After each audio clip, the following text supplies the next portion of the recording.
Yo, what's up, everyone? Happy New Year. Hope you guys had a great Christmas. One day of it was happy. uh, yeah, today today is January 4th, 2026, the first episode of the year of this is Real Sankara Hours, your favorite Pan-African socialist, excuse me, political podcast. This is Adam Hudson here. It was Throws, Peter. I'm again. yeah, my throat's been a little scratchy, but I'm fine. But tends to, yeah, this time of the year when it's cold, you know, people get colds and flus. So I hope you guys got your flu shots and all that stuff. While, you know, it's still legal in America to get flu shots, thanks to our, you know, RFK Jr., who thinks all these vaccines give you autism and crap. But That's. I've always felt like that's actually why they really hate Castro and Mao because of all the vaccinations. right, probably, yeah. I I definitely think with the case of Cuba, that's part of the reason why, for sure. Actually, yeah. Speaking of the Caribbean and Latin America, yeah, we began the new year with some crazy shit. The U.S. has not only bombed Venezuela. Before it bombed Venezuela, it was bombing these boats off the coast of Venezuela that the Trump administration alleged were drug trafficking boats, which, like, Just making a couple snuff films with the boys to show Big yeah, Donnie T. The way they like to do it in the 80s in Afghanistan with Reagan. Reagan loved like videos of oh people yeah, getting murked. So just some fun, but they had to take it up a notch and yeah. do real life Sicario or whatever. I haven't seen that shit, but I've uh, I, I've seen it. I've seen both films. uh Uh, yeah. Um, Taylor Sheridan. I mean, well, it was written by Taylor Sheridan, so you kind of know where the they're good yeah. film. They're good films, but like the politics, uh, uh, it kind of makes like U.S. drug war. It shows the dirty parts of it, but um, I think if from the perspective of, let's say, someone who already supports that stuff, uh, it makes basically if there's like any message of the film to take away from it, it's like this is dirty, ugly shit, but the U.S. has to do it basically because they're like narco terrorists. Which, like, yeah, now you mentioned that film, like the Trump administration is like his justification for bombing Venezuela is from like this narrative of there are narco terrorists basically. I mean, So Maduro's a narco terrorist somehow. I mean, I will say, and I mean, yes, in case you didn't know, was it Delta Force? yeah, Delta Force. Rolled in, snatched him from the Miraflores Palace, like, Yep. hauled him out of bed. I read that, like, there is like a panic room there, but he couldn't get there in time. But they're like, we had like, where we had like torches that could melt through a foot of steel or whatever. I mean, I will say I was shocked that, I mean, I knew they were gonna start bombing or doing something. It was very obvious that, America, the U.S. was positioning itself to do some heavy operations. I thought that, they weren't just gonna like, D-Day it like and land a bunch of Marines on the shores and then storm Caracas. But I thought they were just gonna drone strike him. But I guess that would have been a little too much in our own backyard because the U.S. still has to kind of manage the politics of its hegemony in Latin America. So they got him alive, which the fact that they were actually Yeah. had the discipline to do that too is also crazy. Yeah. So Yeah, so what happened, yesterday is the US basically kidnapped President of Venezuela, Nicolas Maduro, and his wife. Kidnapped the both of them, and as we speak, the Trump administration is taking Maduro to New York to be tried on drug trafficking charges. Um, there's been very little evidence that like Venezuela is a major site of trafficking of drugs into the U.S. But there is a guy, president of Honduras, Juan Orlando Hernandez. Trump pardoned him after he was convicted of drug trafficking. So there was a drug trafficker head of state in Latin America that Donald Trump pardoned. But Yeah.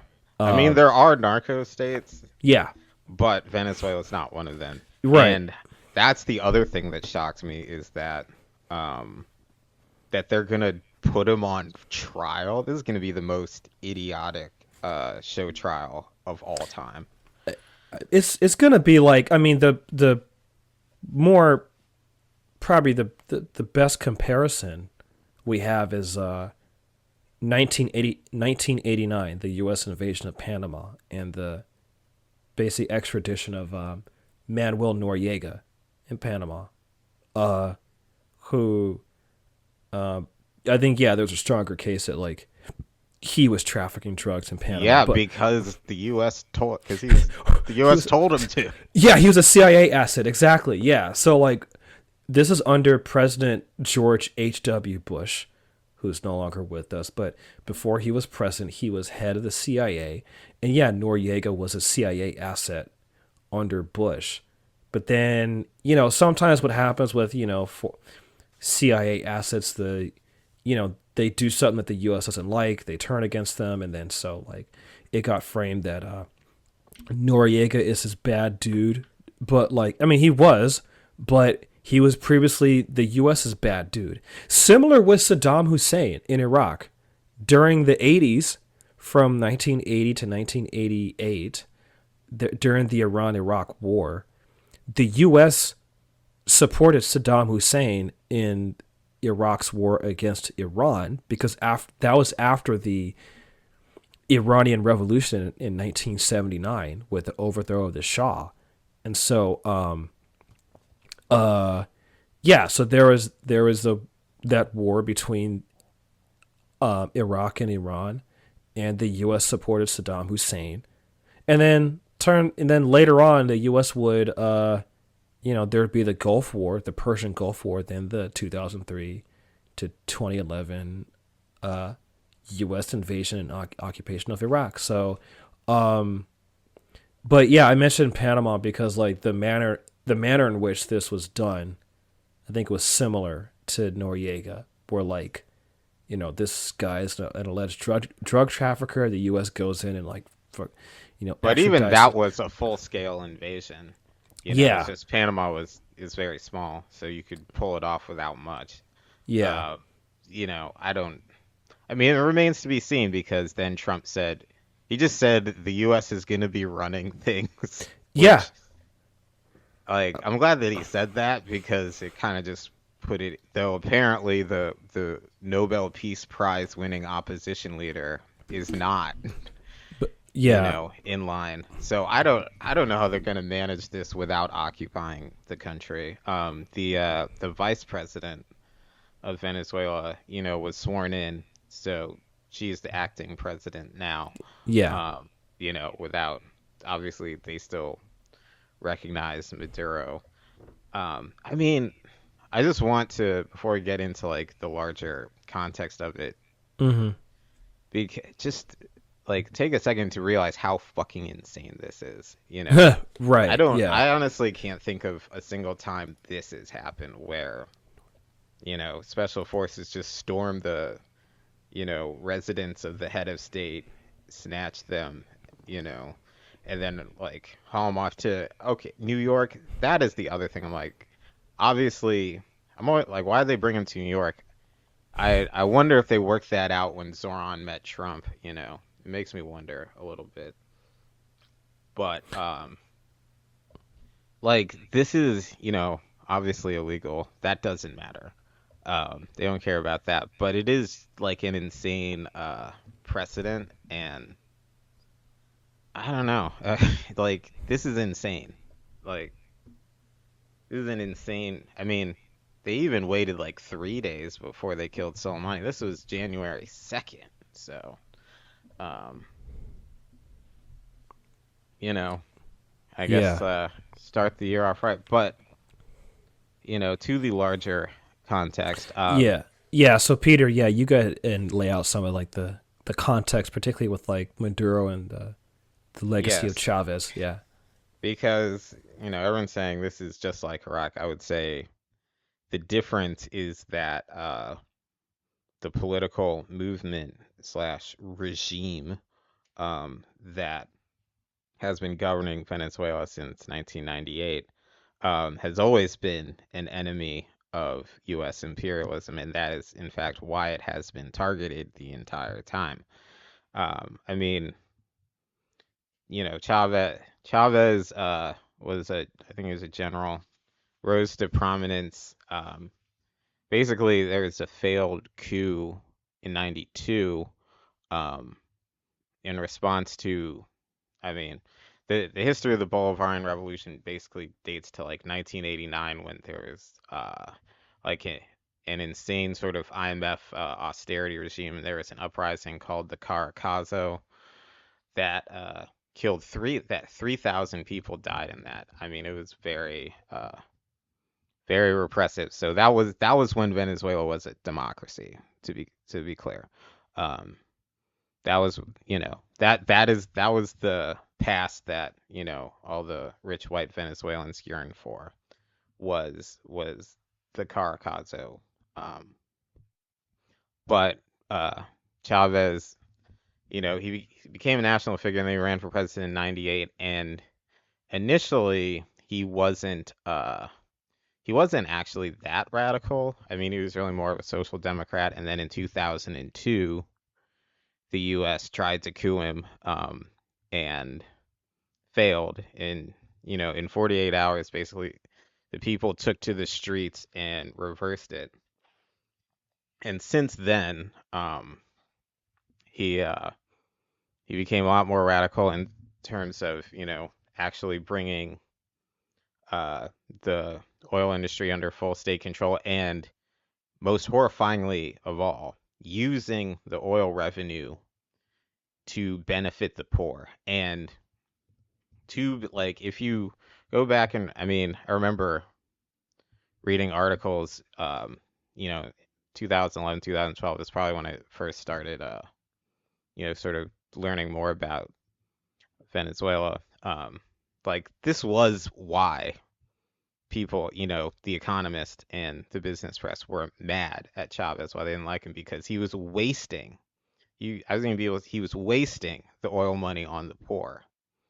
Um, but he understood after the coup that you'd have to do things a little bit differently, and basically he became like, honestly, like the leader of socialism in the 21st century. Like he created a new movement that was based around much more popular mobilization, because the poor and the darker skinned of Venezuela really had been pretty excluded from like the political process. And so that was a big part of what he was doing alongside social programs, was creating this sort of, I mean, you can say dual power, because um, after after he died, so Chavez, he was very popular, and um,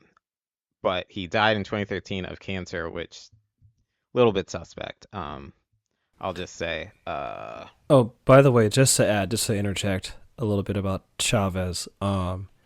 Yeah, he nationalized oil in 2007. Also, under Chavez, a lot of people got lifted out of poverty. That's like one of the big major things of his legacy. Yeah.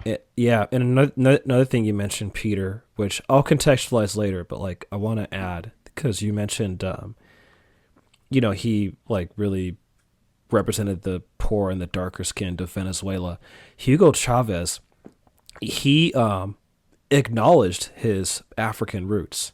So his family, the Chavez family, like a lot of people in Latin America, I'll explain the context of Spanish colonization. But anyway, his family was mixed heritage. So like part European, specifically Spanish Italian, part indigenous, and part African, Afro Venezuelan. And if you look at pictures of Chavez, particularly when he had hair, his hair looked kind of, as someone like myself who has an afro, like 4C hair, if you look at his hair, it's kind of somewhat afro textured. So I wanted to mention that about Chavez because like that's pretty unusual among Latin American heads of state to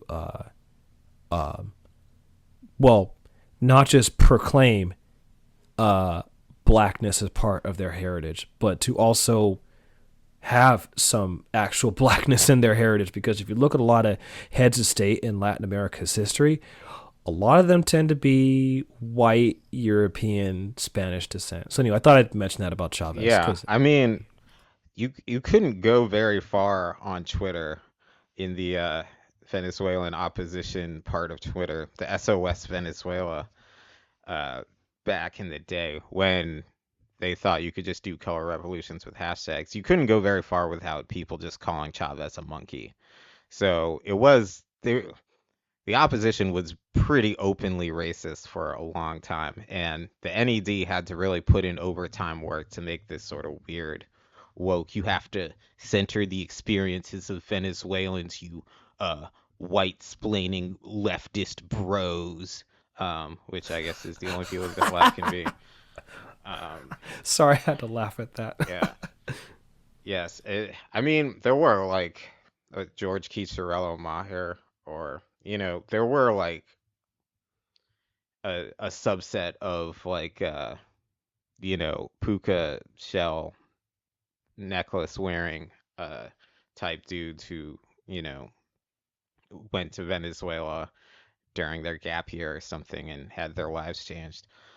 Wherever you guys are now, might be time to pick up a gun. But anyway, the but it would always be very clear in the beginning when they were just like doing color revolutions every 6 months. There would always be like guarimbas is what they're called, like protest blockades. But they would always be like in the rich white neighborhoods, and that would always be who was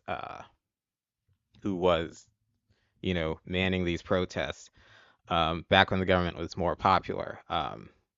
And but Maduro was basically the chosen successor to Chavez after he died, and his first election he won pretty fair and square. It's pretty internationally recognized as legitimate.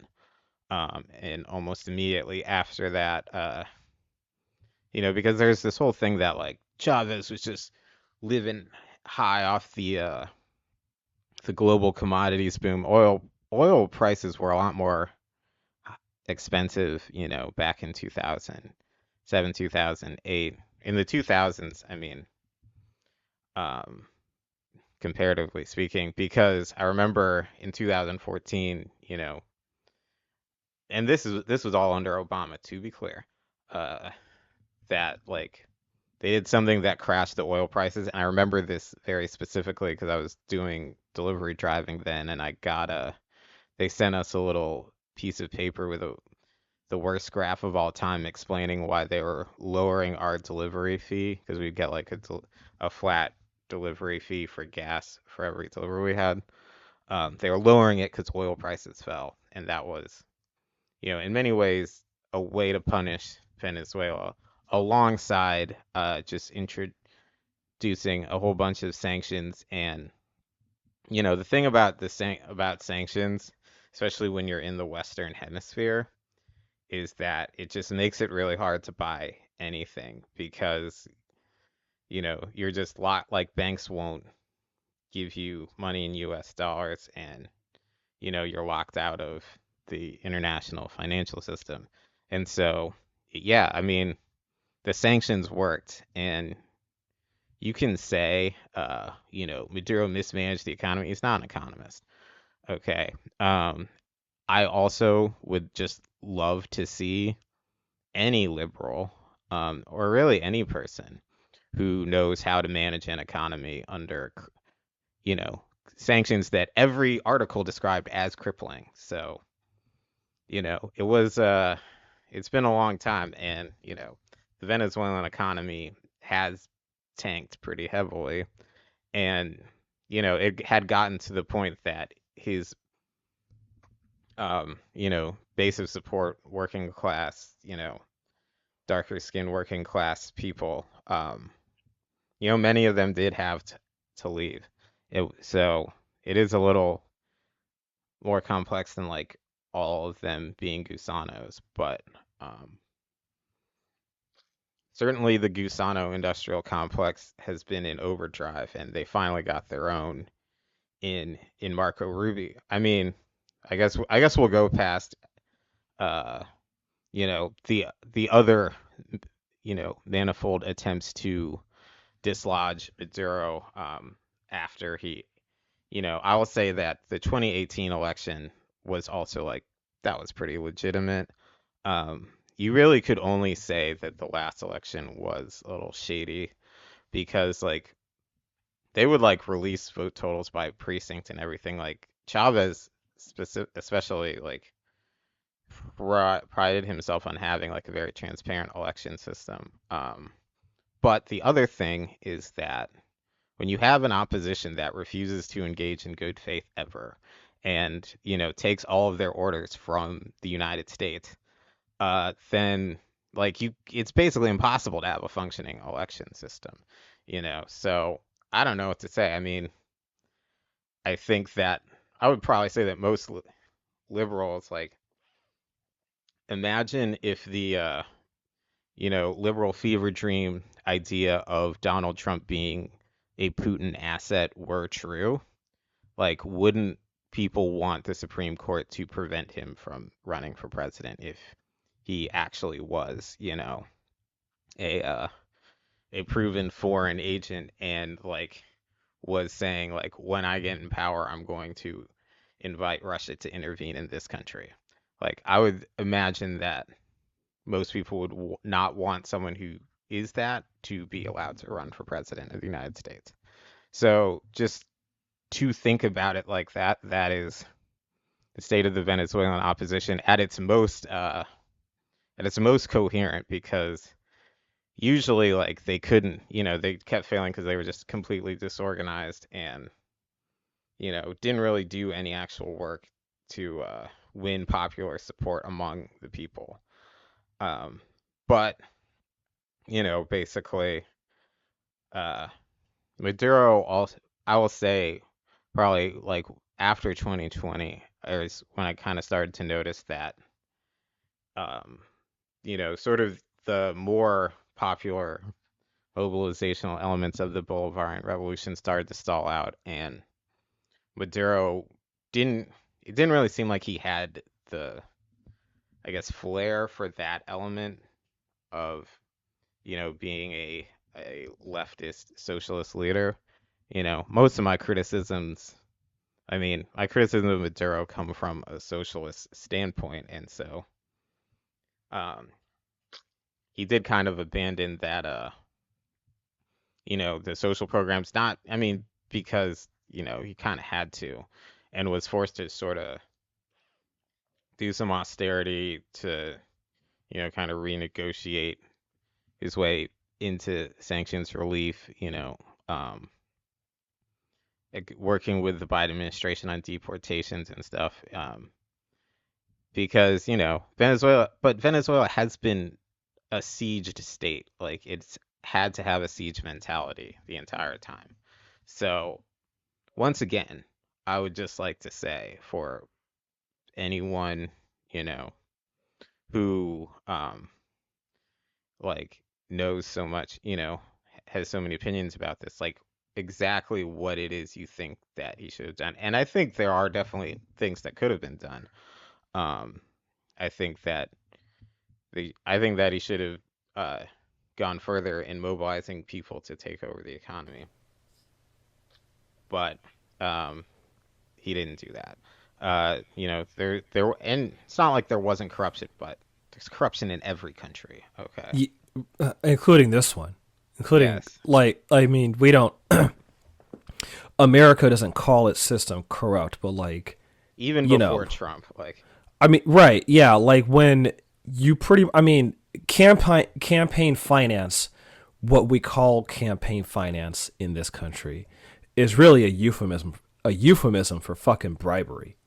It's really what America has. So like, America has corruption from on both parties. So yeah, like corruption is in countries.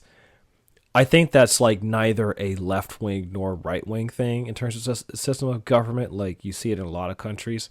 I think some countries are less corrupt than others, but to use like the corruption the argument of corruption as like a reason for like why it's okay to be glad that Maduro is gone. It's like, well, okay, if corruption is like the threshold for what is necessary to justify US military intervention in any country, then like, okay, well, someone's going to have to invade America, and there's a lot of other countries that are going to have to get invaded at some point, So, I mean, yeah, even Sweden and Denmark have corruption, right, those yeah, wonderful Nordic countries that everyone should aspire to be like.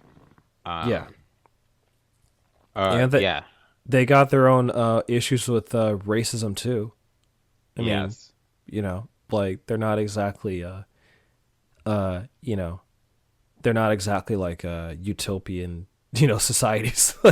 uh, but No, it's, I'm actually glad you mentioned Peter that like you're coming at it from a. I mean, obviously this podcast is explicitly socialist in terms of economic views, and then Pan African in terms of black liberation. So I'm glad you mentioned the left critique of Maduro because, um, like, yeah, I think like I think what's clear is that Maduro, you know, he did a poor job of continuing where Chavez left off. Um, because yeah, like it's funny, like when Chavez was alive, like he was painted as like the worst dictator, the worst leader in the Western Hemisphere, yada yada yada. But since he passed away in 2013, I was looking it up. He's listed. Hugo Chavez is listed as one of the most popular leaders like in the world, like top five around there. Um, I he mean, I has, believe it. He was incredible. Like yeah, I will kind of just say that like not to great man theory history or whatever, or I don't even care about that these days. But I will say like he was like a singular figure who like just had so much charisma and so much you know, cojones, let's just say. yeah, Um yeah, yeah. I mean, because yeah. I mean, that's fair to say. I mean, because sorry to cut you off, but like, I mean, like, uh, what I recall from Chavez during that time, like, he was willing to basically put up a middle finger to George W. Bush at the time. I think that's probably why, like, Venezuela was put on U.S. crosshairs. Is I mean one of the 100%. yeah, because he was like, if you look at speeches that Chavez was gave publicly, like he was very like vociferously against U.S. imperialism and Fam the Bush administration. Like this dude, famously got onto the UN stage and said the devil was here yesterday talking about George yeah, W. Bush, and that it right, still smells of sulfur. And I mean, also, like Venezuela has the world's largest proven oil reserves, and this is obviously why. Yeah. Uh, we have to, liberate this country's oil, because it's our oil. I, That was insane that he well, said that. well, that's one thing. Like, uh, I quote unquote appreciate, and when I say appreciate, I don't mean that in like a celebratory way, but like Trump's imperialism, like what Trump's foreign policy is like naked imperial aggression, and like if you look at his administration just released the national security strategy, and basically Trump's plans for Latin America is basically a continuation of the Monroe Doctrine. Like Trump has a corollary to the Monroe Doctrine, uh, which is basically like I actually want to read a little bit of the Trump NatSec strategy, particularly on the Western Hemisphere. It's worth like reading a couple of it. Oh, all Um, right. I just wanted to finish my thought Go. Oh, that sorry, my bad. I cut you off, bro. My bad. um that the reason we know that Venezuela has the world's largest proven oil reserves is because Chavez commissioned a geological survey to precisely demonstrate that, which I always kind of felt like, oh man, why did you do that? Like you just now they're gonna Yeah. want to overthrow you even more, but he knew what it was and he didn't care, and it is just yeah, it is hard to like structure of movement that can replace someone, that uh that, of world historical significance.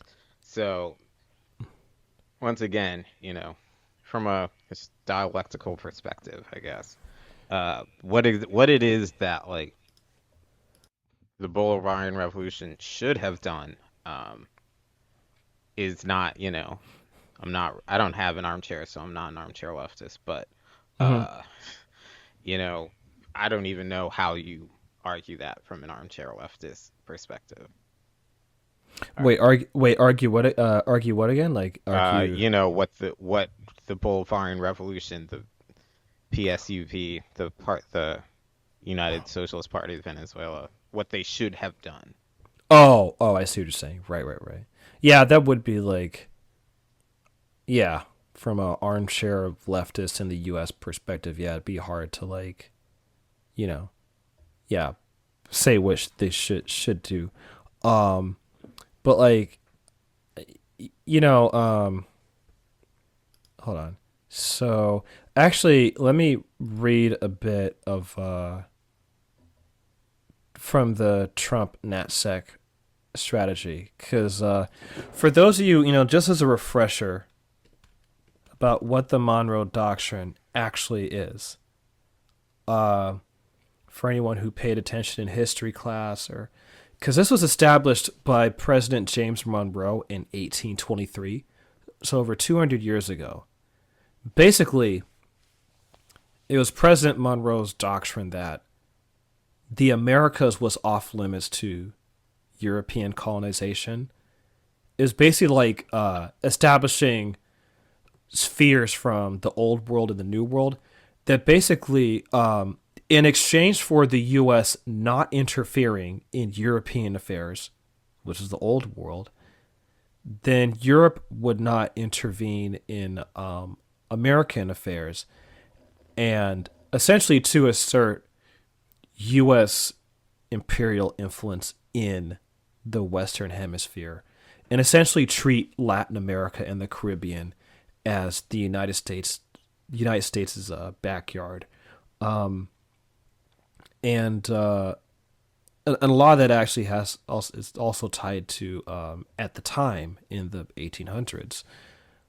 Part of it was tied to um, uh, even the expansion of slavery, because there were slaveholders in the American foreign policy elite at the time who were, they want to they saw the preservation of slavery in the Caribbean and Latin America as bolstering their case for slavery in the United States.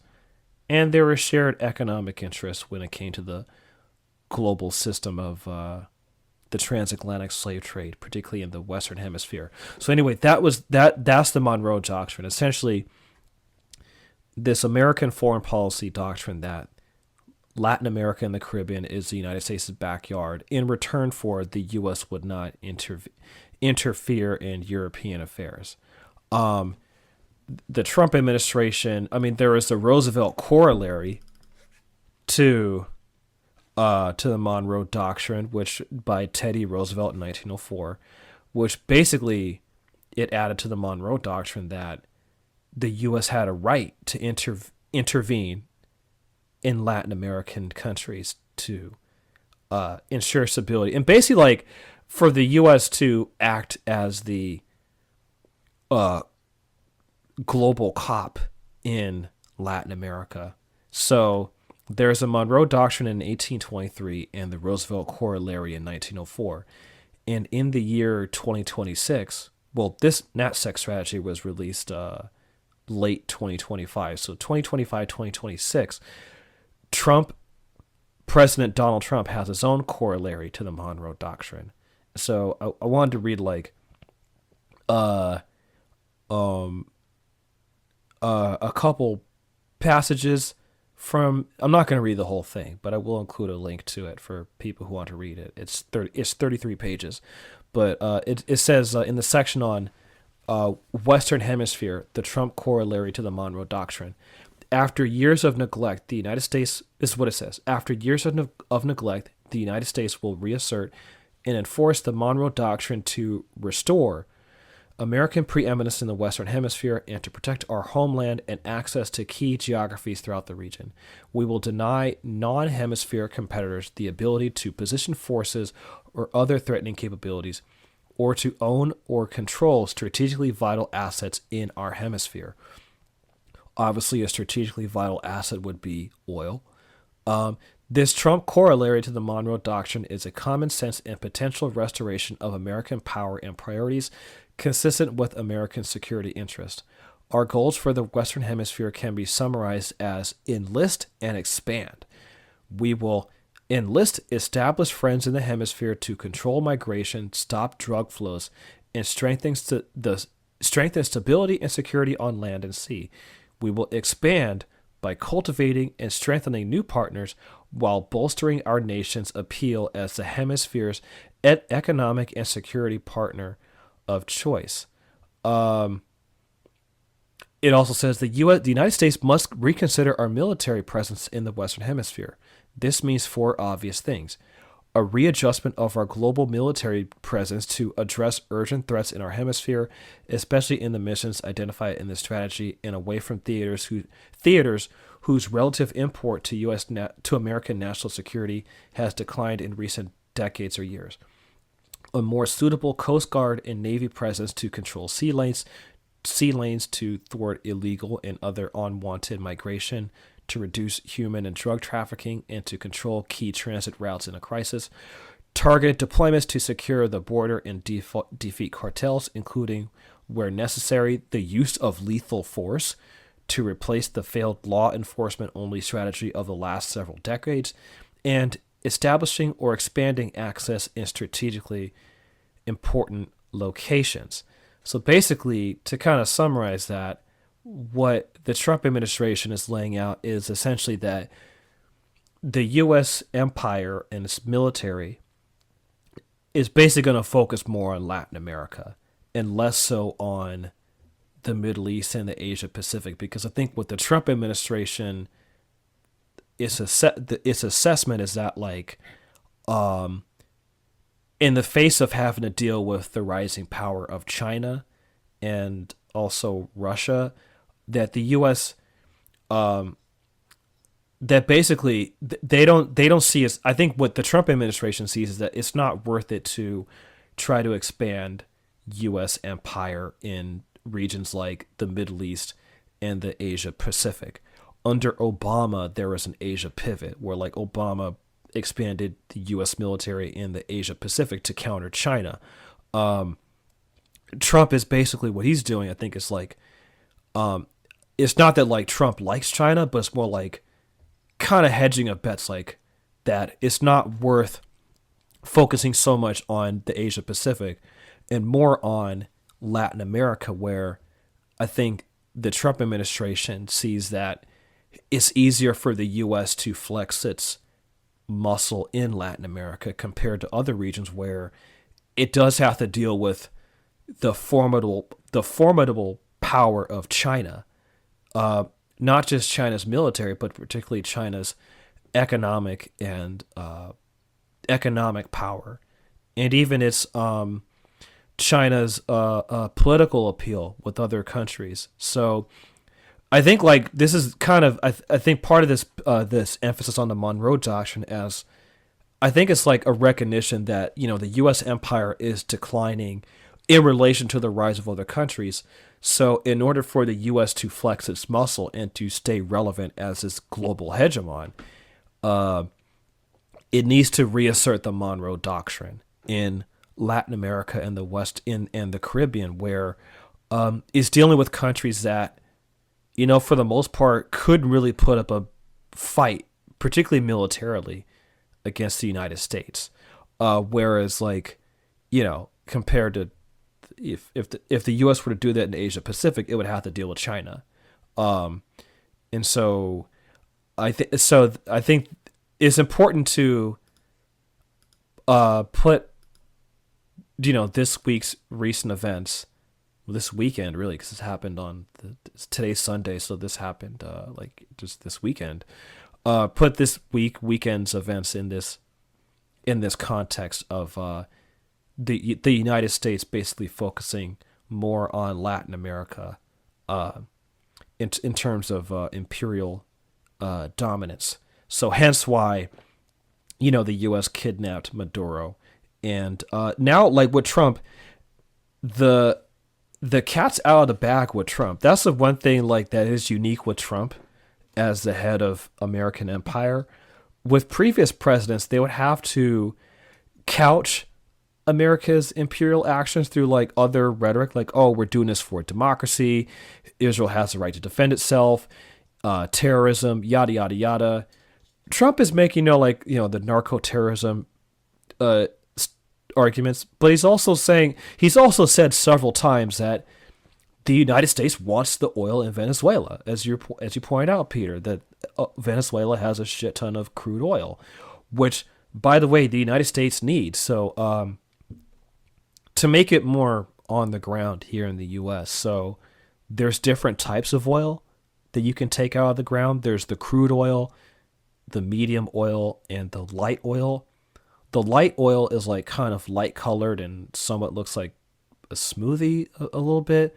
Then there's like the medium oil, which is darker in color and slightly thicker than the light oil, but still liquidy.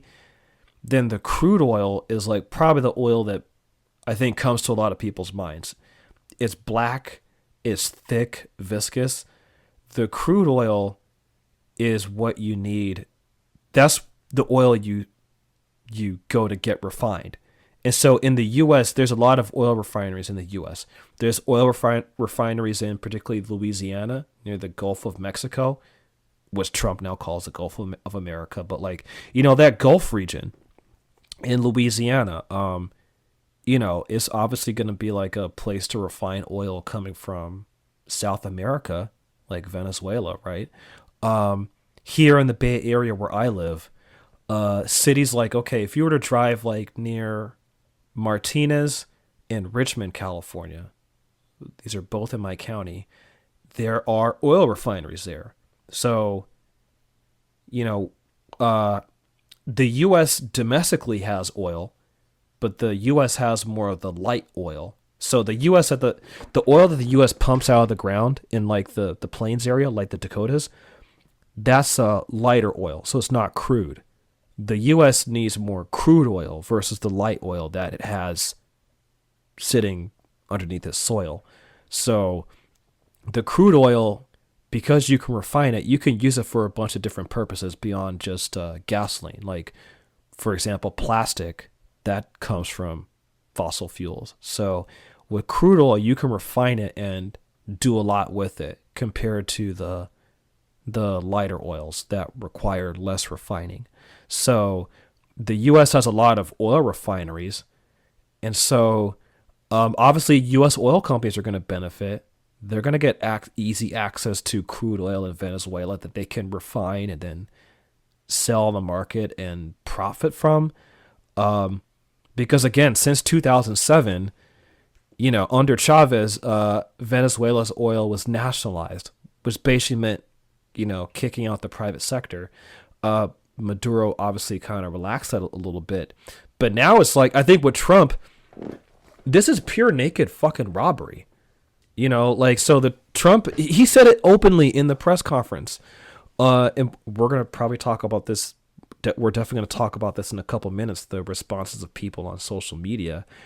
Like, what I find just bizarre is that, like, it is very hard to argue, and people who want to argue against this are being naive.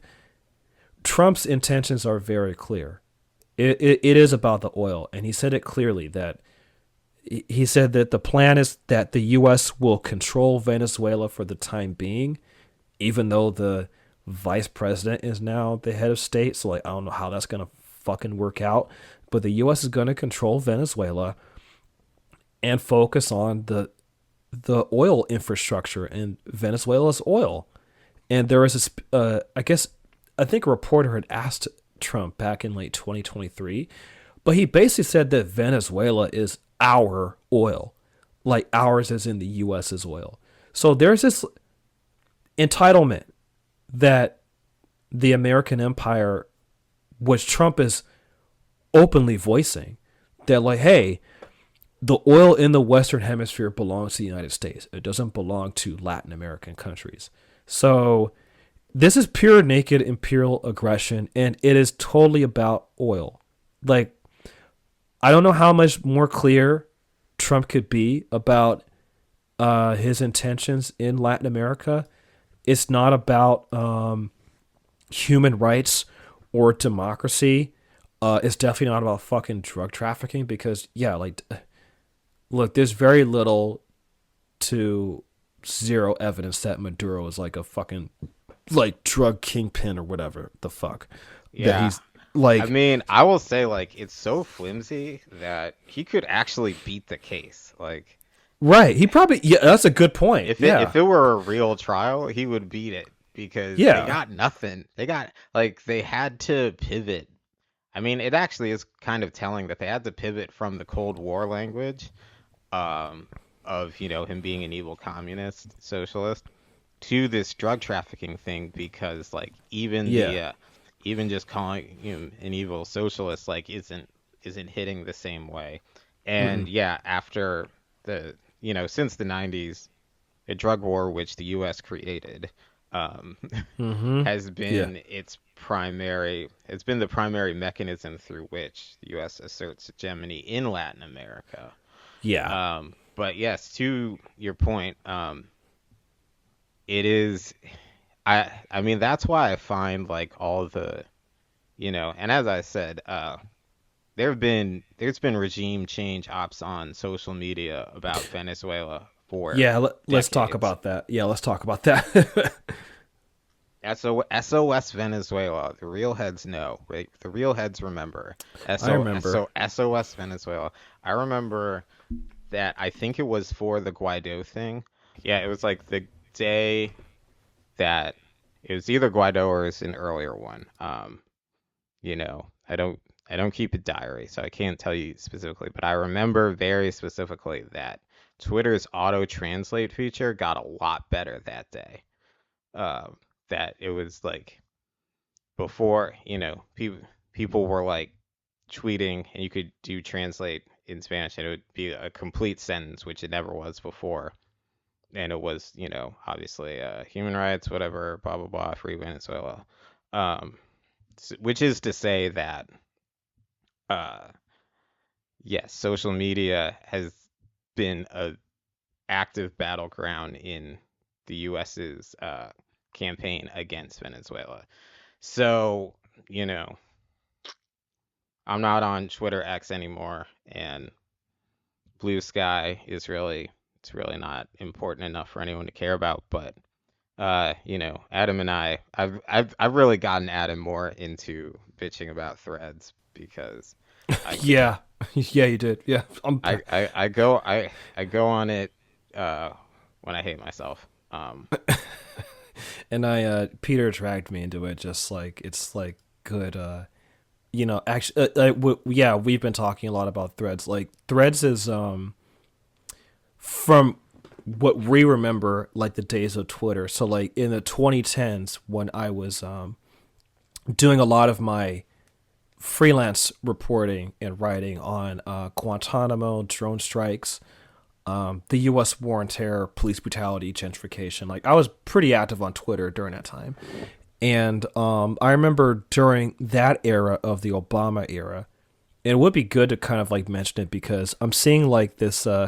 People are talking about like how the Obama years was like an era of millennial optimism.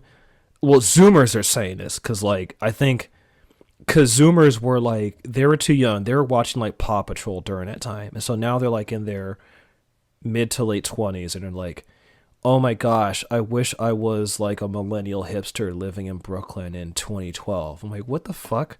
But like, I think that era does seem quaint compared to the fucking shithole we're in now. But like, I remember the 2010s. I don't remember them fondly politically. I do remember that time, particularly speaking of the perspective of like a black American journalist writing about the U.S. war on terror and like writing for independent and left media. Like definitely, if you were a black person critical of Obama or to the left of Obama, like you were definitely a minority. But I say that because like during that time there were a lot of people who were like Obama bots who really loved Obama and would say shit like, if you know what, if you talk about drone strikes, then you're a privileged white dude, okay? You just don't like Obama, blah blah blah blah blah blah blah. Anyway, the obviously the Obama years are over. I think those people have migrated from Twitter to Threads because the shit that's people are saying on Threads is like, oh, this is like the upgraded version of people in the 2010s saying this Yeah, dumb yeah it who are is identity politics, liberalism, and even saying the phrase identity politics is a bit of a throwback because it's kind of been mm-hmm, gone other than white identity politics. But right. yes, it is all of that without like the actual online left to like bully those liberals, and so they, plus just the inherent plus quote unquote Trump derangement syndrome, like they are it is, I mean, it's fascinating and horrifying, and it's just like, I mean, but there's not even like critical thinking. Like, liberals used to be like, well, we're the most rational, and we've got plans, and we're wonks, and now it's just like, fuck the left, I'm tired of these people.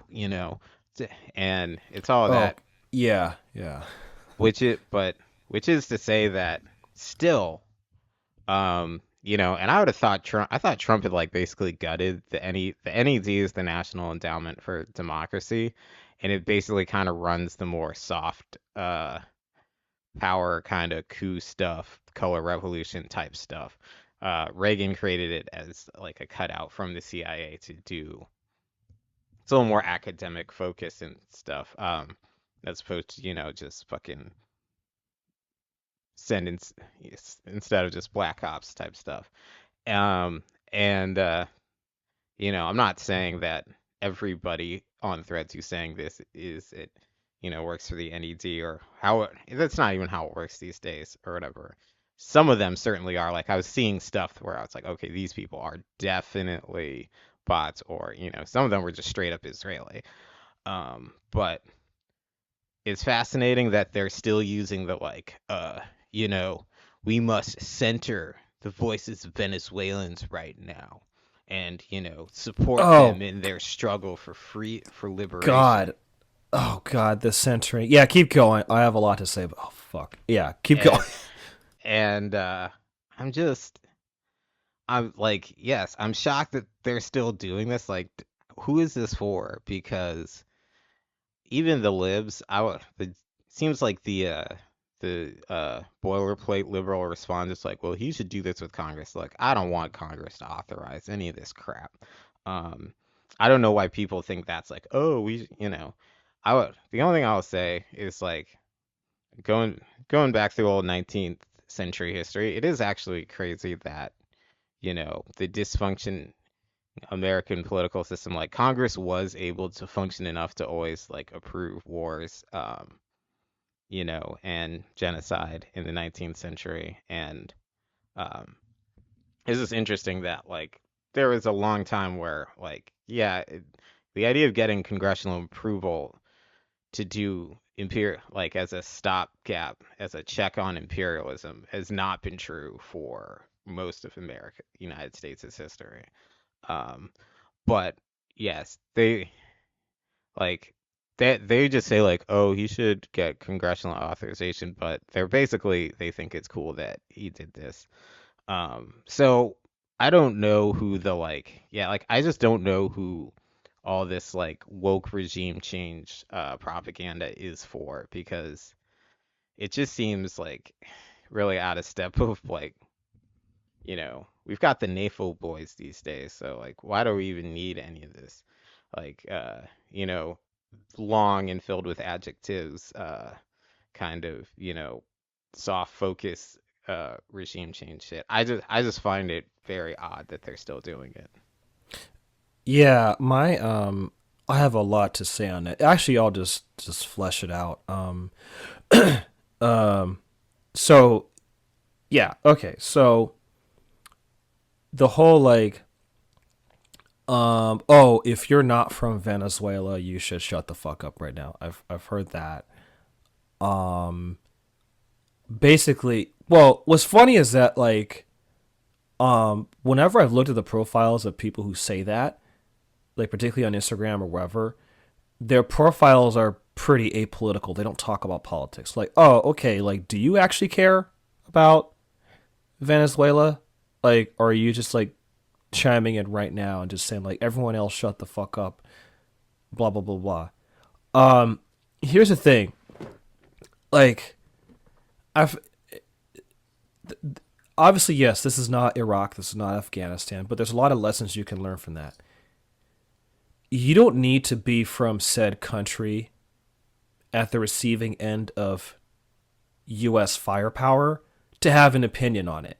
You don't, because if you're a U.S. citizen, if you're paying taxes, especially if you're paying like federal income tax, which is vast majority of Americans, of adult Americans, uh, your income taxes go to pay for those bombs. So if you're a U.S. citizen, you have every right to have a fucking opinion on what's going on. Not just what's going on in Venezuela, but in Palestine, wherever.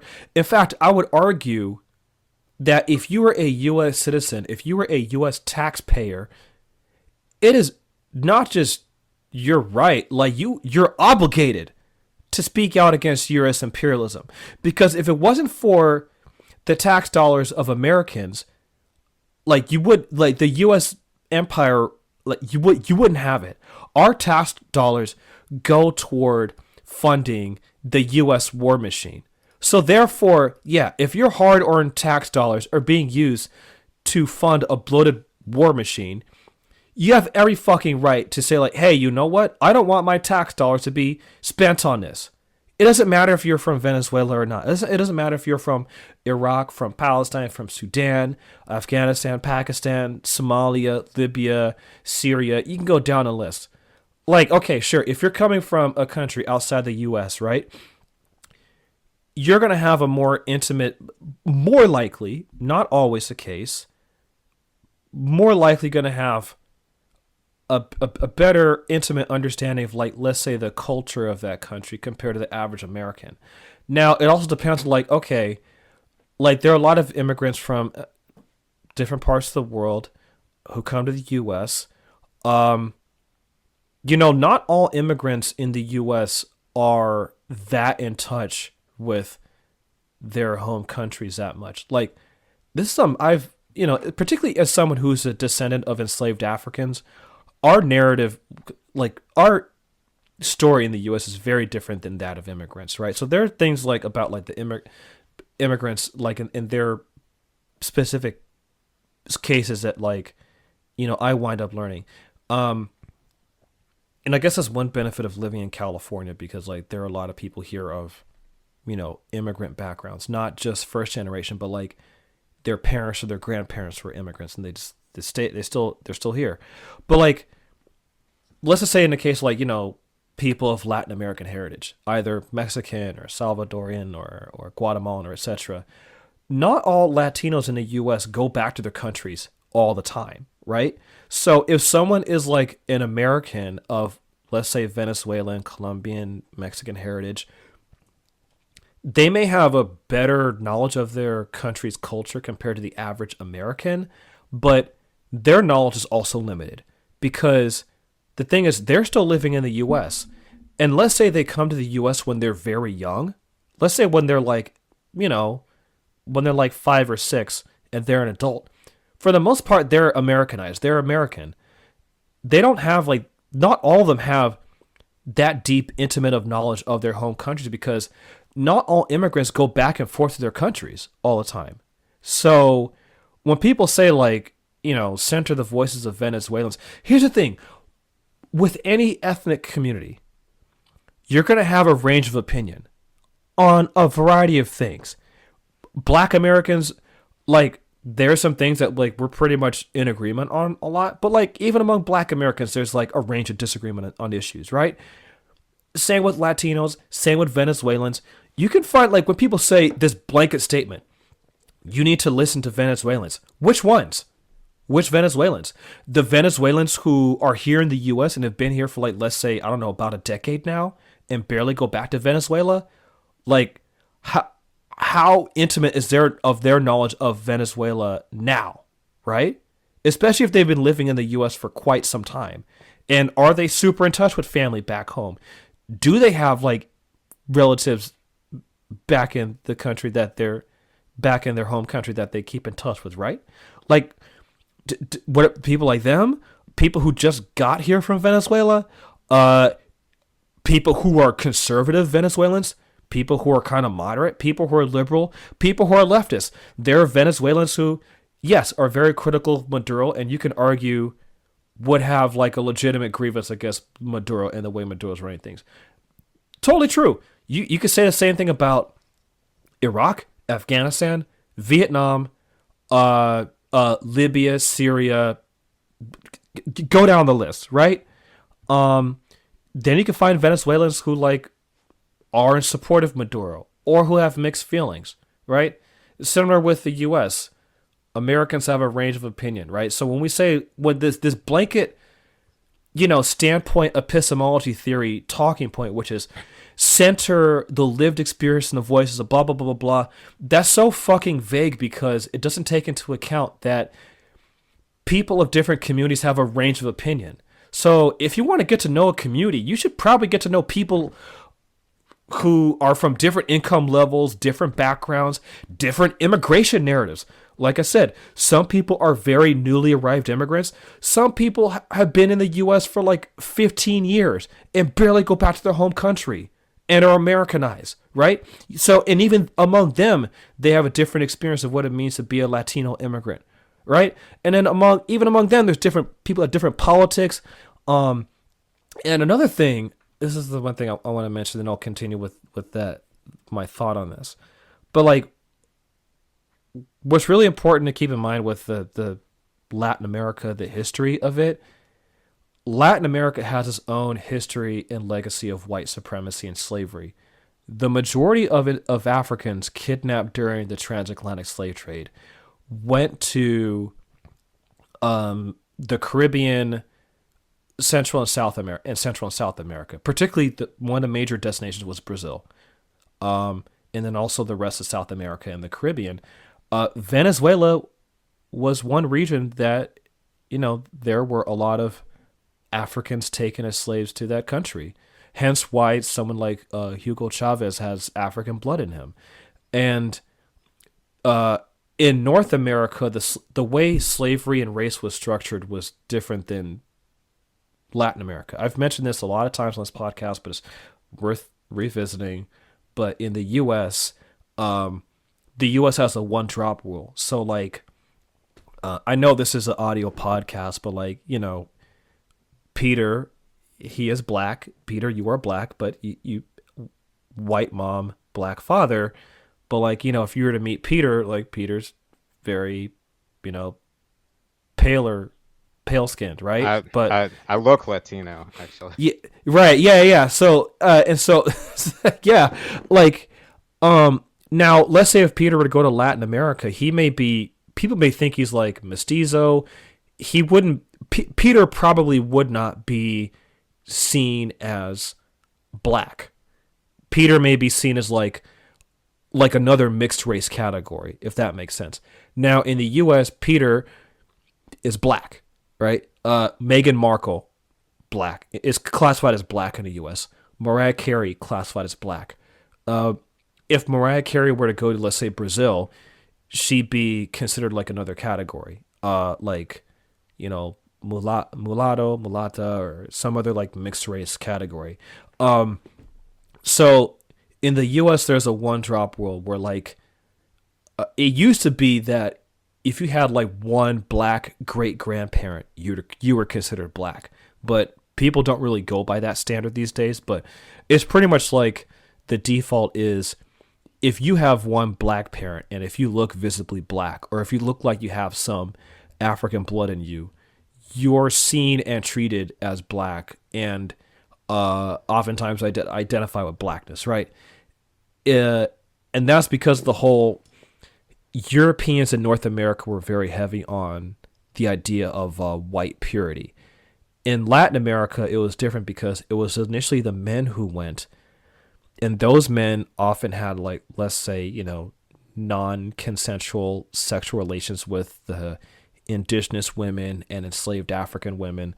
So as a result, over time, from the 1500s down, as time went on, the population of Spain's colonies in the Americas grew more mixed. So you had people who were half indigenous, half Spanish, half African, even half African and half indigenous, and then a variety of different mixtures in between. And so Spain instituted this system called the Costa system, which put the people who are the very tippy top of like the social economic hierarchy were the Peninsulares. They were the people born in Spain and had like people who were born in Spain.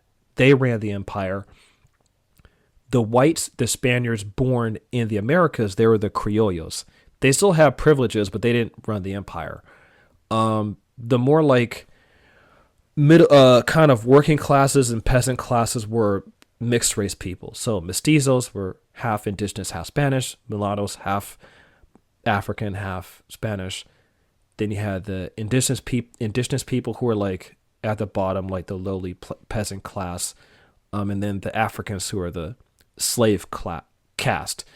After the independence from Spain, the Costa system was formally abolished, but the legacy of the Costa system still lives. So like a lot of heads of state in Latin America, many of whom are also right wing, if you look at them, a lot of them are of majority Spanish European blood. They got German last names. Yeah, and actually, speaking of German last names, particularly in like Argentina, it became a refuge for ex-Nazis fleeing from Nazi Germany. So that's why, like, yeah, you'll find some white Latinos from South America with like German last names, or sometimes Italian last names as well, because there are some fascists from Italy who fled to South America, particularly like Brazil too. Jair Bolsonaro is an example of that. So I say that because like there is a huge segment of the Latin American diaspora in the U.S. that a lot of them are kind of white or white passing, And sometimes that whiteness can come with some conservative politics and sometimes anti-black politics. Case in point, this woman is not from Venezuela, just to be clear. She is from Colombia. But if you look up Valentina Gomez, she is a Republican political candidate. She ran for office in Missouri and Texas. She got in she said a lot of racist shit about black people. She said that she called Juneteenth a ratchet holiday. And she suggested that black Americans she said black Americans who quote unquote don't like America or who are seeking reparations should get the fuck out of the country. So I'm not saying all Latin Americans think like her, but what I'm saying is that like there are people who look and think like her, and there's a legacy behind that of white supremacy and anti-blackness.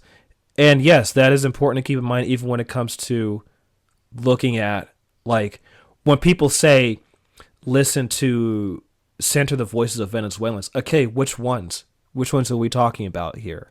Not the ones that support the government. Right, yeah. And not the ones in Venezuela. Especially. Right. Yeah, if they support the government. Yeah, and this will be where I wrap up on the identity politics tip. This is where I think like one of the lessons I want to get across is that like me personally, Maduro's record is irrelevant to the question of whether or not it's okay for the U.S. to militarily intervene and kidnap a head of state. That's like one violation that goes against international law, like point blank, period. I mean, obviously it's not like America cares about international law, but like I do think it's, even from a left perspective, it helps to bring up international law as like some solid norms to hold the empire to.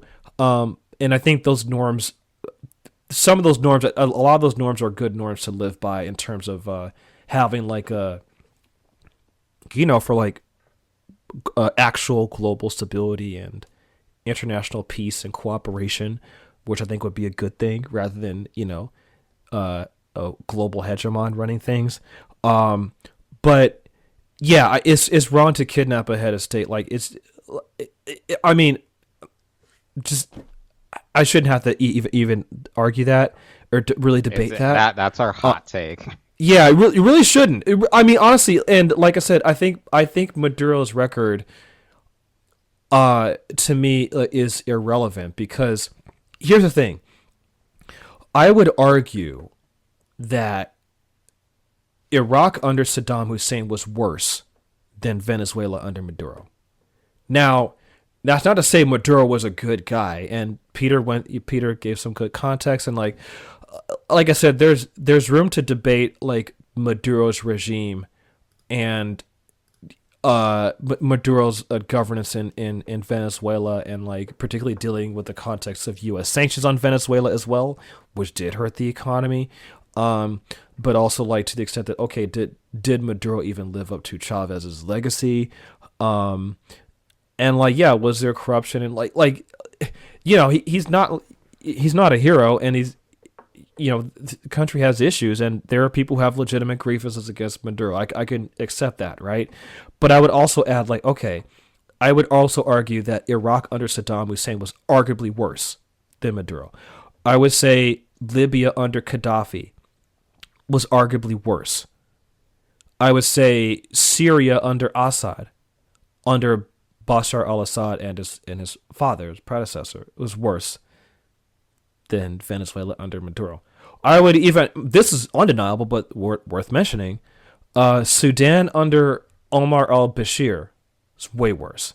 I mean, Sudan under al-Bashir, there was a genocide against the people of Darfur, which led to the splitting of Sudan and South Sudan, right? Now, obviously, the U.S. didn't militarily intervene in Sudan, but Iraq, Syria, Libya, the United States didn't intervene. And even during the time of the Iraq War, there were no leftists defending Saddam as like a progressive left, like rebellious leader. I don't know anyone, myself included, who is defending Saddam Hussein's human rights record. Um, but even then, like, one, that didn't justify the illegal invasion and occupation of Iraq, and also Iraq wound up far worse during the war compared to Saddam Hussein. Because initially, during the Iraq War, there were Iraqis who welcomed U.S. soldiers because they were happy with Saddam gone. Similar to, there are there are Venezuelans, not all. I mean, I think a view among Venezuelans is mixed, which, like with any group, like I said, not every community is a monolithic in thinking. But like, yeah. Go ahead. I just want to say, or Yeah, you can finish your thought, but yeah. there've been some threads reactions about that. Like what? Oh, Like, that basically like the next thing is like, yeah, we know it's about oil. Don't condescend to Venezuelans.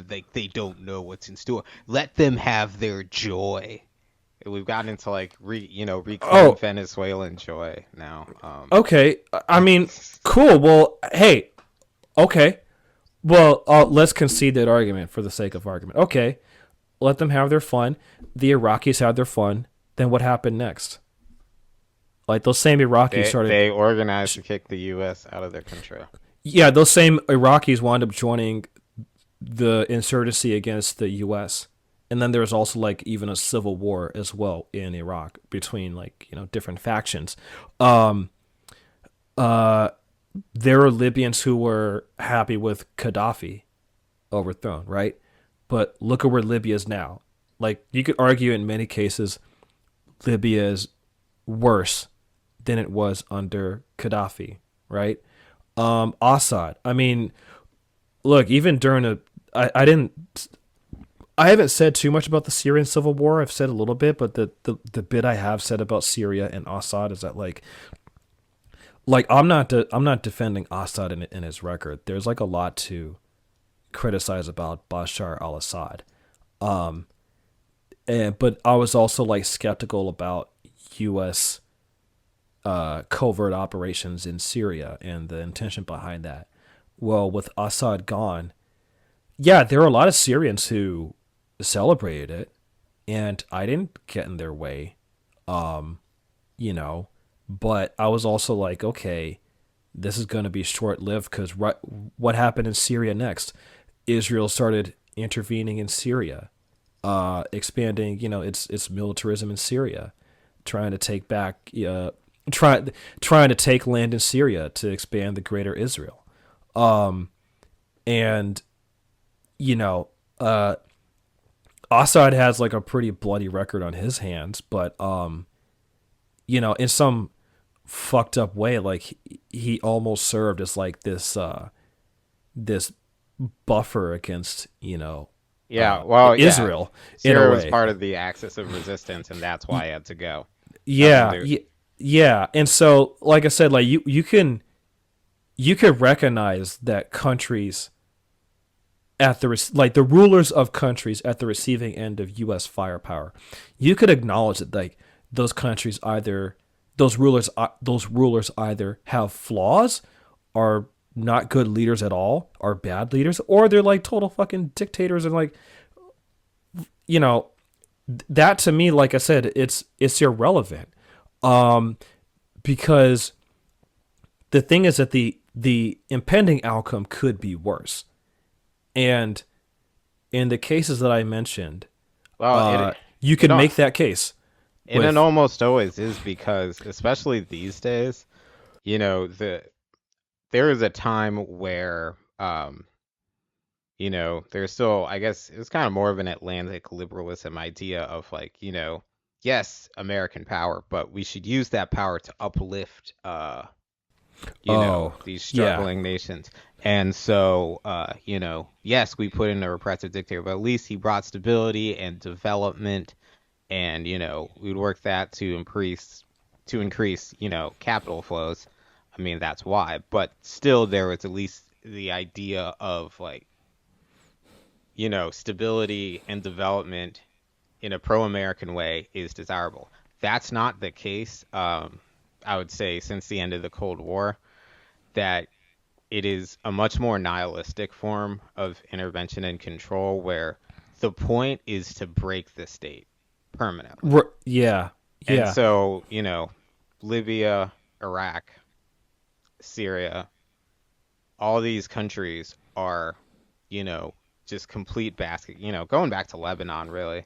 Um, yeah. these countries are almost permanently fractured, until another great, sort of sweeping historical tide.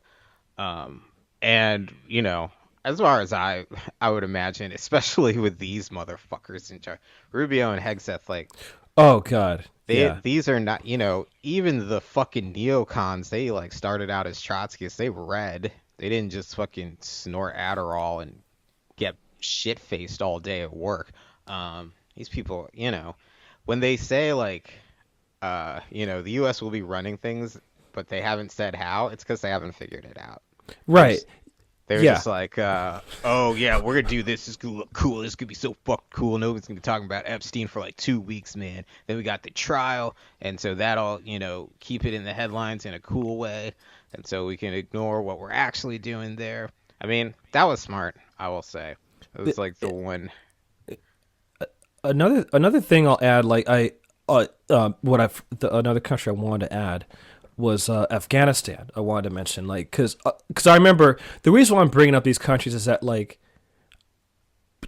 I'm hearing the same freaking arguments, like, almost verbatim, that I remember having to argue against people when it came to the war on terror. I remember these arguments almost verbatim. It's just like, replace Venezuela and replace Maduro and just put in Iraq, Saddam, Libya, Gaddafi, Syria. Like I said, I think Assad was like pretty bad, but like even the left was kind of split on Syria. But another country I've that I want to mention that slipped my mind just now, but I want to say is Afghanistan, the Taliban. Like, well, actually, after 9/11, the Taliban actually offered to hand over Osama bin Laden after 9/11, but the U.S. wanted to invade. But part of the argument for invading Afghanistan and overthrowing the Taliban was this kind of Samantha Power-esque humanitarianism, that this is for the women of Afghanistan. It's this humanitarianism. Look how oppressive the Taliban are, and which is true. The Taliban were very repressive. You could probably argue, like, to some extent, you could probably say the Taliban were probably worse than Maduro.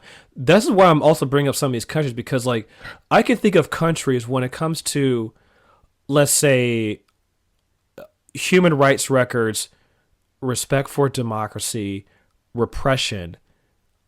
Like, these countries, you could argue are worse than Maduro.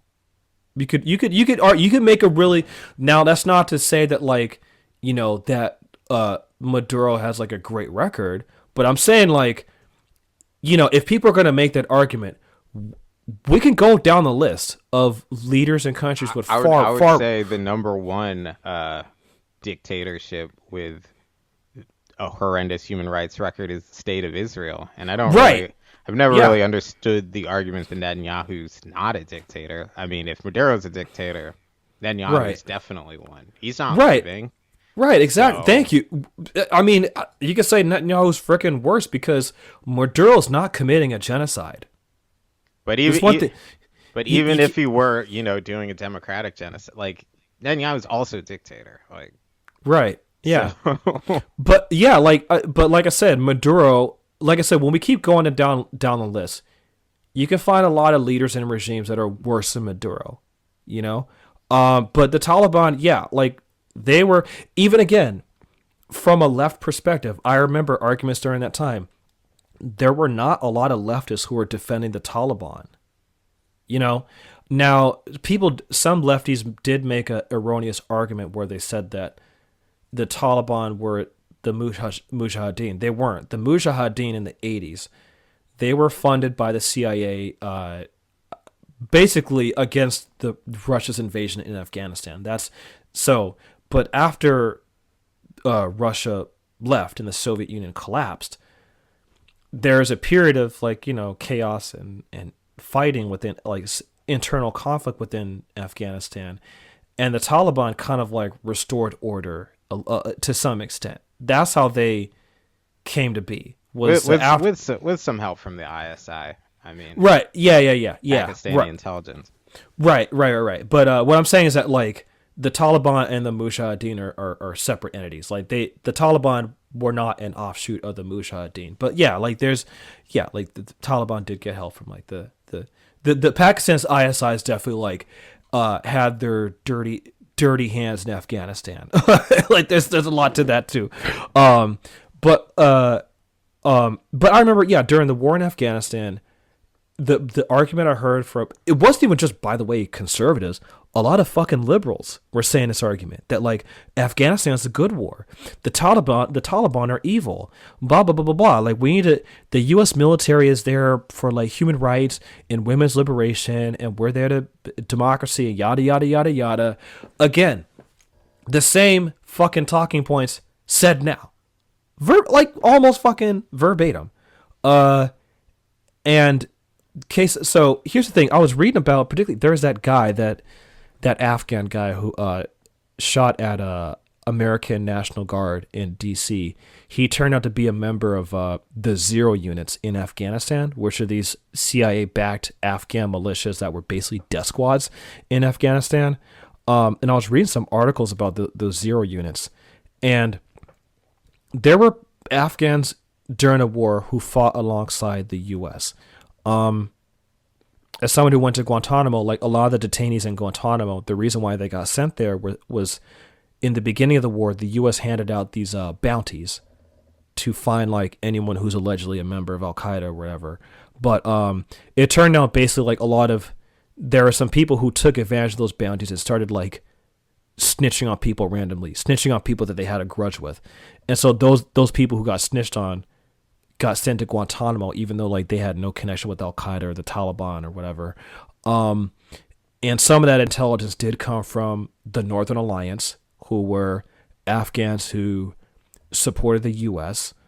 Anyway, I was reading about like some of those Afghans who were in the Zero units, how they feel now. A lot of them are jaded and regret supporting the U.S. There is this guy in Fairfax, Virginia. It didn't get reported on enough, but there was like police body cam footage of police officers pulling over this Afghan guy in a car, I think for like an expired license or something like that. And then he started ranting because like he had difficulty getting a job. He had just came to the U.S. from Afghanistan after the U.S. pullout under Biden. He had difficulty navigating how annoying U.S. bureaucracy is. And so he had to deal with that. And so he was getting frustrated. And he was just going on this rant and yelling at the U.S. police.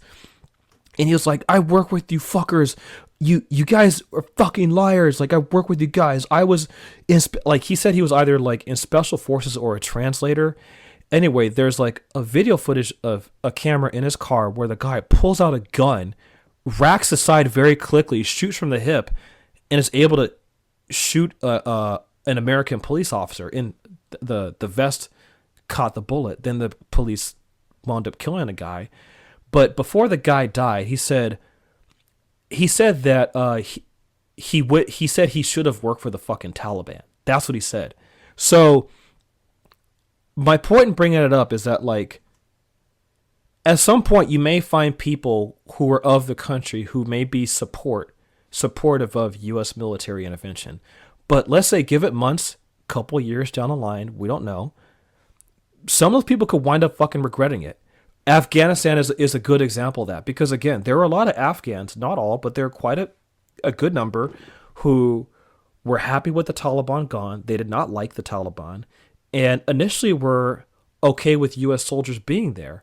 But then over time, they're like, they got pissed at the U.S. soldiers being there. They got pissed at the U.S., killing people because it would be like, they killed one civilian, two civilians, civilian deaths would rack up, and then anger at American troops would increase. And so the Afghans who initially welcomed U.S. soldiers as liberators wound up picking up guns and firing out American soldiers because they didn't want them there. Um, and last point, the Spanish American War, 1898, when the U.S. fought the war against Spain, when the U.S. was in Cuba, they said the argument was, we're here to liberate the people of Cuba from the yoke of Spanish tyranny. That was the argument, that the U.S. is there to a humanitarian mission for the people of Cuba. After the war ended, guess what the U.S. did in Cuba? It didn't fucking leave. The U.S.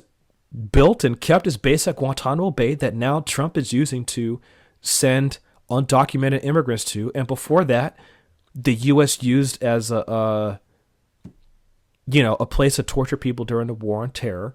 And Guantanamo is also used as a point of operations for the U.S. military to conduct operations in the Caribbean and Latin America.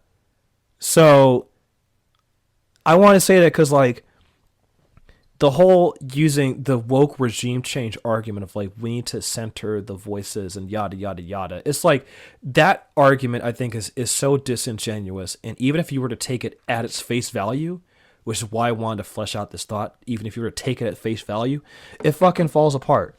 Because some people who wind up supporting U.S. military intervention, some of them wind up fucking regretting it. They wind up eating their words.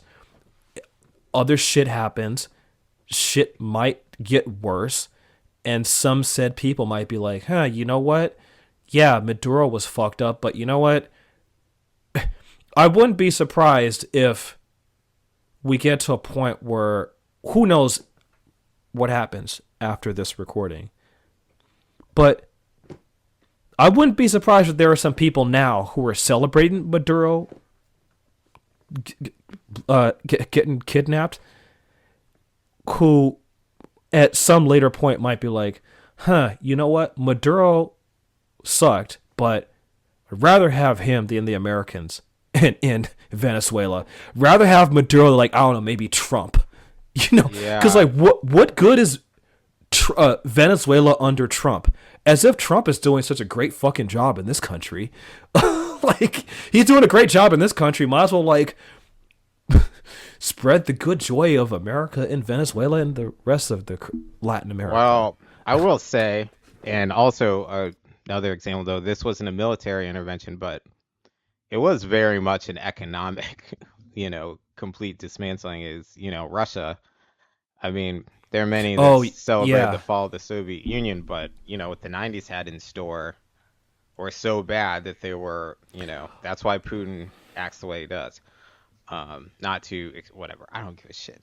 Okay, that, like, Putin is a response to the way America, and what America did to Russia in the 90s, which, privatized everything, just destroy the nation's wealth and completely loot it. That is exactly what they are going to do in Venezuela. That's exactly what they intend to do.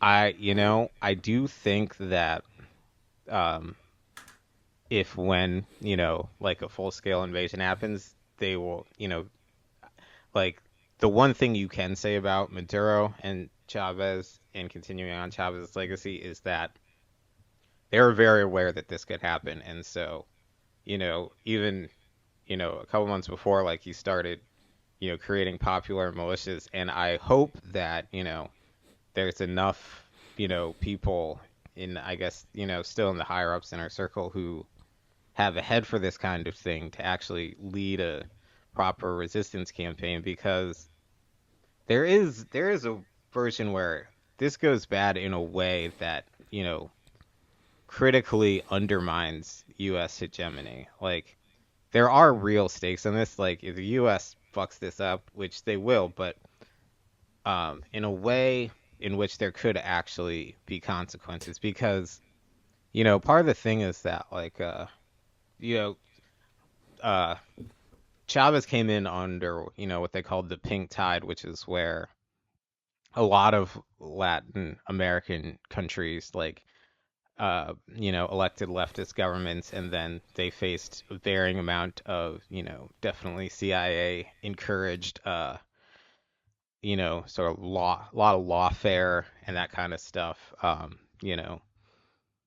Just weird opposition and stuff. And they say it's gotten rolled back, but the biggest players, Brazil and Colombia, surprisingly enough, are run by left. You know, I would say Petro in Colombia is more of a leftist than Lula in Brazil, but either Lula is no punk. Like he understands what the game is, and also Claudia Sheinbaum in Mexico. Like those are kind of the three big players in Latin America, and Yeah, so yeah, they're not gonna like just roll over and let this happen. In everyone was shocked that you could just storm a palace and kidnap a head of state, but like there is still some measure of like needing to smooth it over politically in Latin America, and that like the US wants to rule by consensus. It's, the US has never invaded a South American country and occupied it. This would be a first, and you know, that doing that will completely fuck everything up. It will completely destabilize the continent. Um, so, and I don't see anything in the Jagoffs in charge, which I can't think of a better word to describe Rubio and Hegseth. Um, yeah, yeah. I don't, I don't see them doing this. I don't know what the smart way to do imperialism is, but they're definitely not going to do that. And they probably will be forced to actually occupy the country. So, you know, we'll see what Right. happens.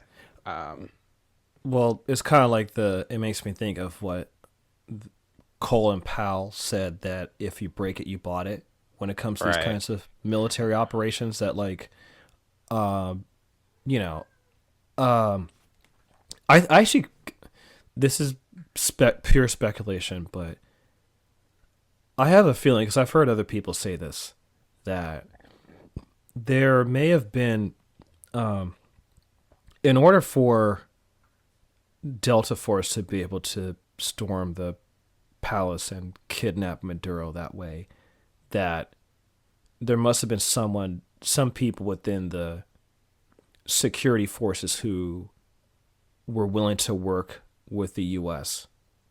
basically to let basically to let them be able to pull that off. Yeah. Yeah, I'm sure they flipped a couple people. I would be shocked if they hadn't. I mean, this is kind Yeah, of the same thing with Iran. Like, what Israel was able to pull off in Iran.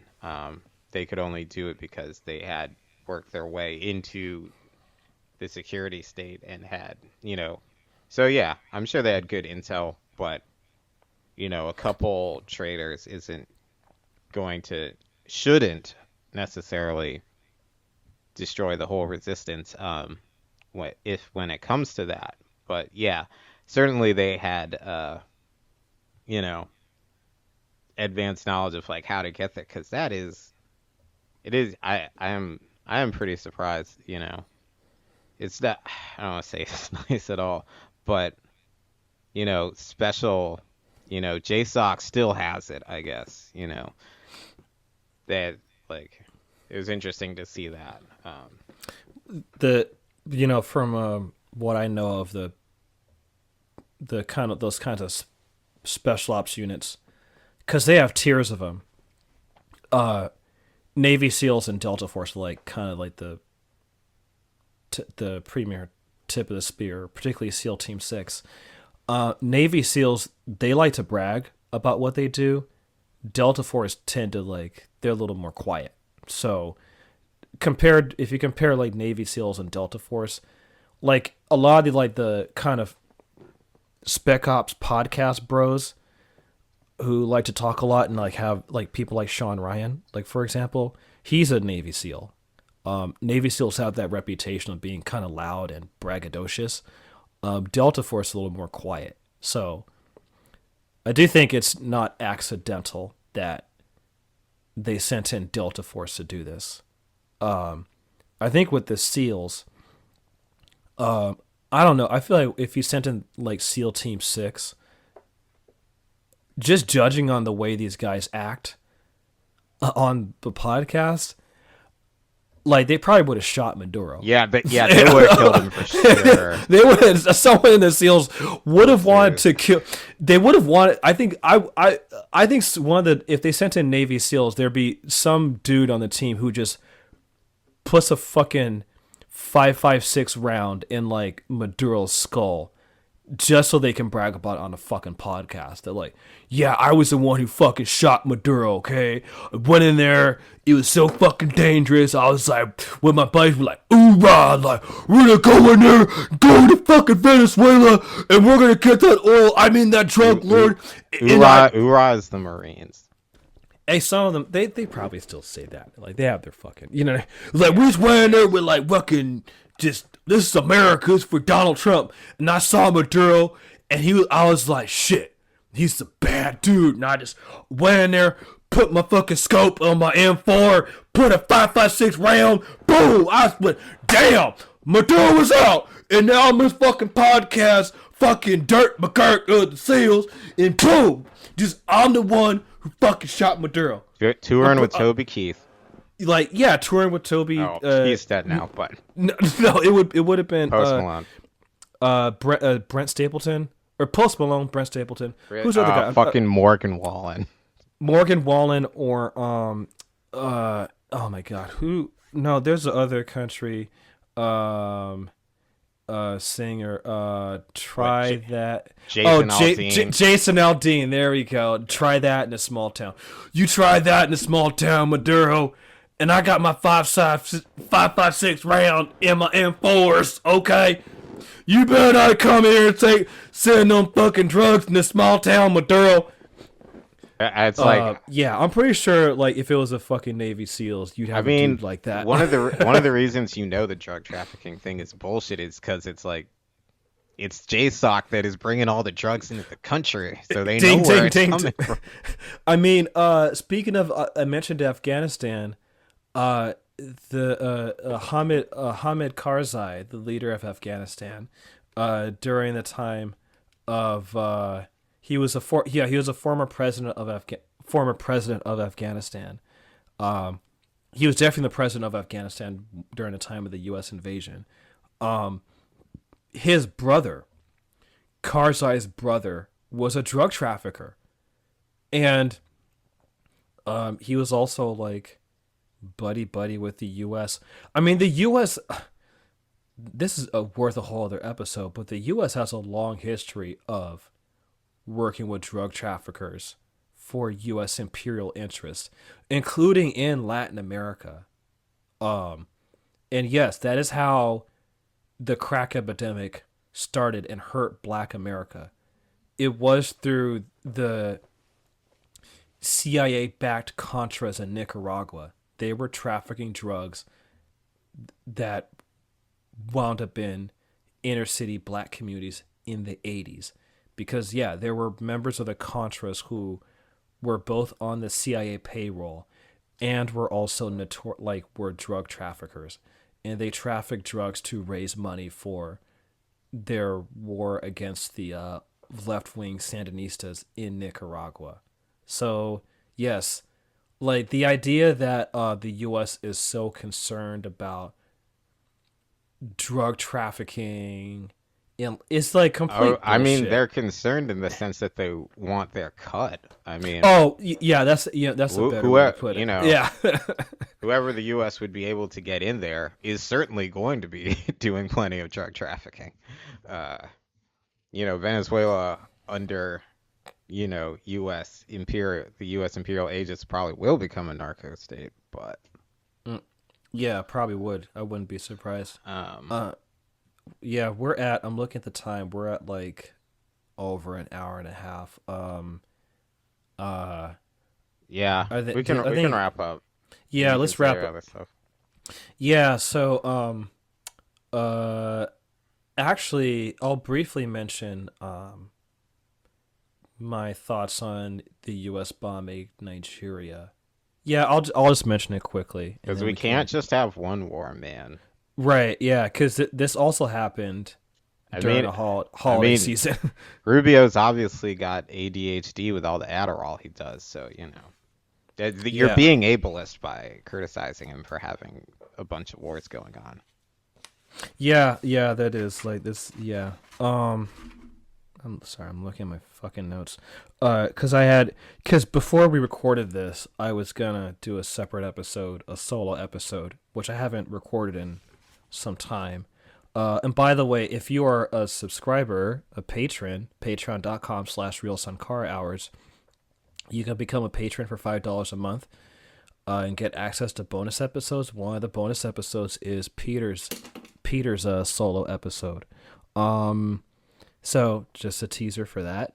Um, yeah, and since this is a Pan African podcast, it's always important to mention what's going on in Africa. And um, one thing I like to emphasize is that um, African Americans and the diaspora of descendants of enslaved Africans in the Western Hemisphere, which also includes Afro Venezuelans. Um, I believe, firm belief that we have a vested interest in what goes on in Africa. So, because we are still an African people and we're part of the African diaspora, so what goes on in Africa is of our concern. So, yeah, this happened like during around Christmas time, but yeah, the U.S. under Trump militarily struck Nigeria. The justification for that was to save Nigerian Christians, uh, which I think is complete like BS. Um, so let's see. It was against. Oh, okay. So the strikes were against the uh, Islamic State in uh, Nigeria. So I think I might dig in more to this in another episode. But you know, there are some in Nigeria who supported the attacks because yes, there are Islamic militants in northern Nigeria, and Trump said that Nigeria is a country of particular concern because of alleged killings of Christians by Islamic extremists. Now, those extremists have also killed Muslims. Um, I'm trying to find um, yeah, because it was supposedly against, yeah, the Islamic State, and also, oh yeah, Boko Haram. There we go. Yeah, so Boko Haram and Islamic State linked groups. Now, as far as I know, there were no casualties, as far as we know. Um, but it was definitely a show of force. Um, Now, here's what I think. This is what I want to say. My hot take on it. Um, and I want to build off of what I was saying about this book called The Dying Sahara and the um, roots of the rise of Islamic extremism in the Sahel region. And to summarize it, um, that's a bonus episode. So, teaser if you're interested, if you want to listen to it. But to summarize it, basically, um, there were like Al Qaeda in the Islamic Maghreb, like those kind of like Islamic militant groups. Uh, they were largely a creation of the Algerian deep state. essentially. So like basically what that book, well, that's the second of Jeremy Keenan's books. The first one I still want to read, but the second one is really good because it's written right around the time of the Libya invasion. Um, that basically, essentially, well, Algeria has its own issues with the nomadic Tuareg people in the Sahel region. They are a nomadic ethnic group without like a nation state, but part of like their homeland includes southern Algeria, and that region is home to a lot of uranium that's needed for nuclear power that France relies on. So Algeria basically concocted these false flag terrorist operations to basically pin the blame on Tuaregs and associate them with terrorism, basically. That laid the groundwork for basically the spread of Islamic extremism in the Sahel region. And it was particularly made worse by the U.S. NATO intervention in Libya. So the fallout of that. So now, why does that matter for Nigeria? Well, okay. You look at a map of Nigeria and West Africa in general, right? So to Nigeria's north, which is where the U.S. strike occurred. It was the northwest Nigeria. Nigeria, most of its border, its northern border, it shares with Niger to the north. And then to Niger's west are the countries Mali and Burkina Faso. Now, why do I think that matters? Two reasons. One, I think it matters because I think the spread of Islamic extremism in West Africa has to do with Western foreign policy. And by the way, the reason why I mentioned Algeria did cooperate with France and the U.S. when it came to the war on terror. So that episode where I explain the book, I dive deeper into it, but I'm just giving you like the synopsis of it, the Reader's Digest. But I think it's relevant to understand like what's going on here. So if you look at a map of Nigeria, to Nigeria's north is Niger. Now, why is understanding that important?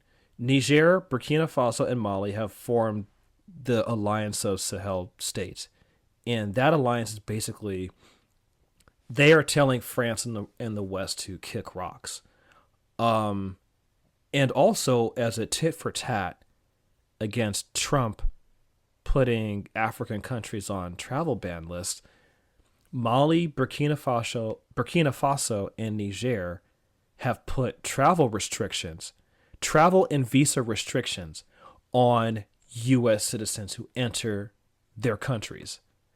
So I think, because I've heard it mentioned on Sappy Sap's podcast, excuse me, that, and this is something I kind of am sympathetic with. I think these strikes in Nigeria are a way to send a message to those countries, to Niger, Burkina Faso, and Mali. I think that's what's the big picture that's going on, and why Trump launched military strikes in northern Nigeria. I don't think the concern is really about the fate of Christians in Nigeria. I think it could play some role because, like, there are some definitely white Christian nationalists who have the ear of the Trump administration. So I think that plays a role as well, but I don't think that's the only thing at play. I do think that the West, not just the U.S., but particularly even Europe, I think they are concerned about the posture of Niger, Mali, and Burkina Faso, and those countries willing to chart their own path and willing to, I wouldn't say that these countries have like a total alliance with, but they have shown that they're willing to do business with any country, including countries that are enemies of the West, like Russia and China. Um, so that doesn't mean these countries are super pro Russia or pro China. But I think that's a cause for concern. So anyway, I think to sum it up, land my plane. I think that's part of the big picture as to why the U.S. launched this military strike in Nigeria uh, on Christmas Day. I think that was probably Trump's idea. He wanted to just that's just how Trump is. He likes he's a classic fucking showman. But yeah, I wanted to mention that, and I think that's I think it's important for people to pay attention to what's going on in the Sahel, but also it's important to understand the historical context as to what's going on in those countries, particularly with you know Algeria's deep state, the fallout of the U.S. NATO intervention in Libya. Um, by the way, that's another example of going back to my earlier point that you can have like a really bad leader and a really bad dictator or an authoritarian government in power, but you know the risk of a U.S. military intervention is that like once you topple that government, you are responsible for rebuilding that country back up. And if you're not willing to invest the effort, which most countries like the U.S. like are not willing to do that, um, you have to be prepared for the fallout for it.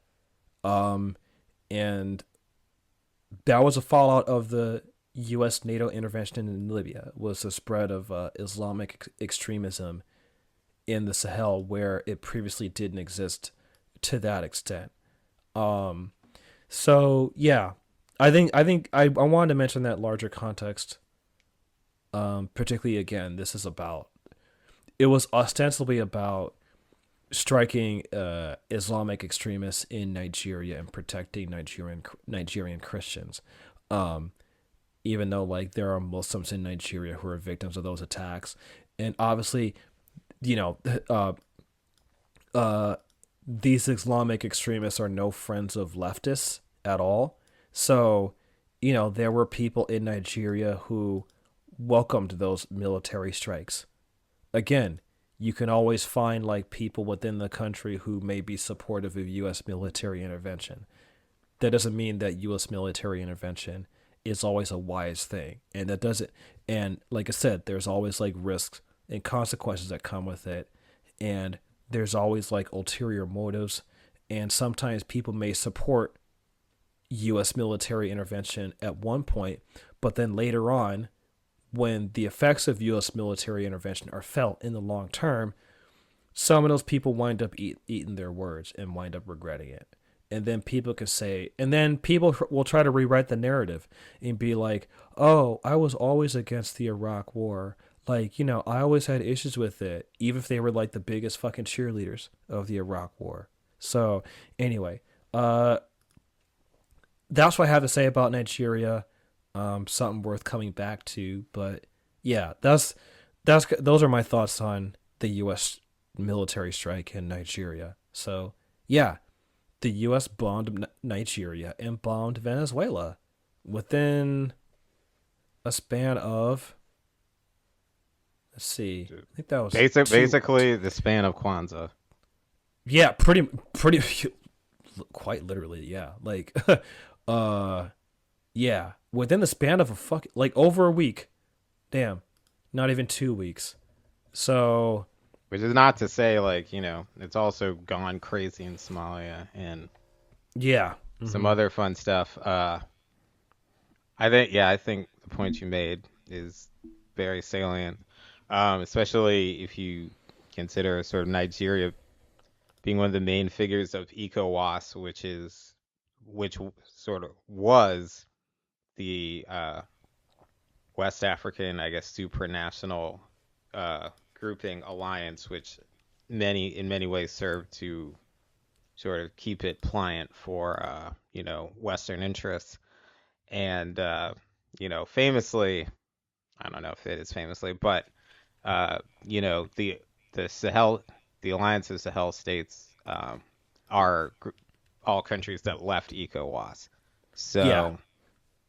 So, there, I certainly think that there's a little bit of a like, you got to get your house in order, or we're gonna start doing it for you, to Nigeria. I can certainly see that happening. Yeah, and I mean, if you want to understand like why Pan-Africanism hasn't materialized, because that's one of the critiques I hear of Pan-Africanism is that like, what the hell has it accomplished? Like, what do you like? Sometimes Pan-Africanism is treated as like this pie in the sky ideology, and like, look, if you're on the left, you're gonna get. I'm like numb to critiques of people saying like I have pie in the sky beliefs. Like that's something you get used to if you're a leftist. That like people are gonna accuse you of being like, oh, you love Putin and oh yeah, you pie in the sky ideals, blah blah blah blah blah. Well, like I I'm desensitized to those critiques. It is I've heard it so many fucking times that it's like I don't like it doesn't mean anything. But I say that because like I've heard yeah critiques of Pan Africanism. They're like, how come it hasn't done anything? Well, part of the reason why Pan Africa a major reason why it's been stalled is because of African leaders who are very much in cahoots with the West. Like Europe never truly left Africa, and a lot of African leaders, heads of states, and even like you could even say like elements of let's say like elite ruling classes in African countries, because yeah, there are elites in Africa as well. Um, many of them, yeah, many of those leaders are I just mean, kiss the yeah, Nigeria's got billionaires, man. yeah. I I got a mean, few of them. yeah, a lot of those leaders are very much pro West. And speaking of Nigeria, like I'll connect it to the slave trade. Um, so Nigeria, like, I mean, look, all the borders in Africa were drawn up by Europeans during the Berlin Conference, Nigeria included. Nigeria, this is also important to keep in mind when it comes to the U.S. military strikes. Nigeria has a shit ton of different ethnic groups. Really, if you think about it, so there's three major ethnic groups in Nigeria: Yoruba, Igbo, and Hausa. The Hausa are predominantly Muslim, and they're in the north. Um, really, if you think about it, those major ethnic groups in Nigeria, like imagine putting three countries into one, and you have Nigeria. Like, if you want to understand Nigeria, I'm trying to simplify it, but like, I think most people, I mean, some people will probably get what I'm getting at. Um, like Nigeria was also a major site of the transatlantic slave trade. Um, like a lot of African Americans, a DNA tests they're kind of iffy. I don't 23andMe because they went bankrupt. I don't really trust. I think it's iffy. I The only DNA test I would do personally would be African ancestry because they don't sell your DNA to the feds. Um, but anyway, but there are like you could look at migration patterns and the routes of slave ships. So in the U.S., right? So you can base it just like the number of slaves and from which part of Africa they came from, and where they landed in the U.S. So um, like most of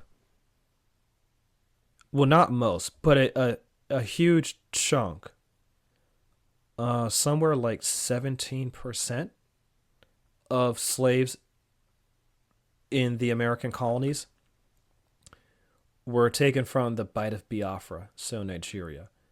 Um, Around 24% were taken from Angola and Congo, and another 24% were taken from Senegal, Gambia.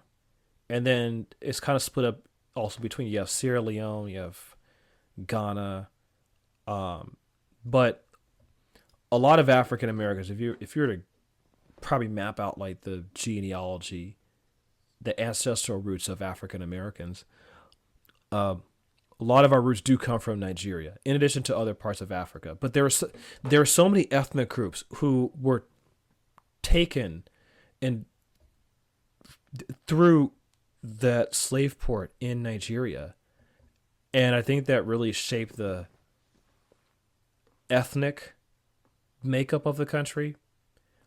And then you add on the British fucking drawing up a map and being like, okay, basically not just the British. I'm sorry, Europeans in general. The British were just one player.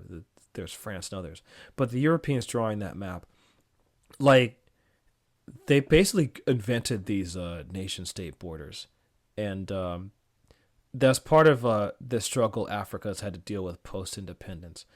And rather than try to promote some sense of unity among African countries and trying to overcome the divisions imposed by Europe, um, yeah, the leaders of these African countries are pretty much like they just fucking kiss the ass of the West, um, and that's why Pan Africanism has stalled. But I do think the Alliance of Sahel states, um, they're probably like the best current iteration we have of like what Pan Africanism can look like in terms of an alliance of African countries who are basically charting a different route independent of the West. Whereas ECOWAS, yeah, is much more like friendly with the West, which is yeah, I think that's why like again the U.S. and the West are concerned about this alliance of Sahel states. Like because Africa's sitting on a shit ton of resources. I mean, Venezuela has like among the world's largest reserves of crude oil, but you add in the African continent, Africa has not just oil, but all these other like important minerals and rare earth minerals that a lot of countries need, not just the U.S. So, yeah, I don't think the West the West they don't want like African countries to chart a path independent of the West and like try to take control of their own resources because like no, like, they don't want that shit. France and Britain, they still want their neo-colonial relationship Um, with African what countries. France wants doesn't really matter these days. Yeah, but it only I it, it's important to consider like obviously because of what could happen or what their reaction could be to the. But yeah, yeah, totally. But anyway, I just wanted to say that just like um because I've heard people say like yeah, how come Pan Africanism hasn't done anything like it's because yeah, Africa has its own class of leaders who are very pro West and they also have not done shit for people and like you could even argue that like oh there are many African leaders who are probably worse than Maduro in Venezuela. That's why I'm like when people say Maduro is this evil guy, like I'm not pro Maduro. Um, like you could be critical of any leader, even if they're like left wing. You could be critical of left wing leaders from the left, and I think like probably the conclusion on this podcast when it comes to Maduro is that like at the bare minimum, like uh he has not continued Chavez's positive legacy. I think that's fair to say. Um, Or he but tried. I'm not okay. gonna lie. I was pretty pro Maduro for a while, but Oh, okay. I will say, Hmm. um,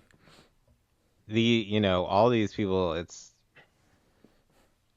And I think I'm gonna see if I can cohere this into a larger point. Because your point about Pan Africanism got me thinking. If you're a Hmm. political leader, like it does. The U.S. is very invested in. Part of the reason why living today feels so terrible is, this idea of a future being foreclosed upon, um, which, and that very much ties to the geopolitical order. and that American hegemony is going to reign until the earth is cooked into a desiccated crisp. Uh, and if you're a political leader and you want to, or say you just like, for your country to be functional, you have to go against this order. Um, you may get a couple initial victories, but uh, it does, in the long game, it really does seem like, unless you are like one of the greatest political minds in all of history, like, you know, sort of just the boa constrictor type grip that the US can have on your country, um, can get you in the end unless like we really do like something genuinely like revolutionary. And in the sense that like it hasn't been done before. Like I think that part of Maduro's problem was that he was a little too dogmatic in following, sort of the steps of what a leftist revolutionary leader should do. And Chavez was very unorthodox. Um, and that's sort of, I think, a big part of his success. And, you know, while, you know, engaging in anti-imperial solidarity, and I do think there was a lot of solidarity work that the U.S. left really needs to start doing, with the Venezuelan people yesterday. Um, I think that, part of it is like we really need to, you know, you do have to do the reading. I'm sorry. That's another thing on Threads is we're back to like, well, I gotta read all these dead white men like Marx, or you could read Oh Marx all you God. want if you're not centering, black and white. It's like, bro, we've Oh God. been reading Cabral and Samir Amin, like Oh chill the my fuck out. God. I am. Oh my God. I'm so sick of the. You know, it's always. I always hear that argument. Why do I have to read dead white guys? I often usually hear it when people bring up Karl Marx, and I'm like, okay, you've probably read other dead white men and didn't complain about it. Like reading another one is not gonna like, you know, Also, it's not like, gonna be bad. I don't know, it's Like good. Like Marx is a good writer. Capital's a little dense, but like I, start I, with his essays. And I've read the Communist Manifesto. I still need to read the Capital, but that looks like a doozy. Um, but anyway, my point is yeah, that go ahead. my point is that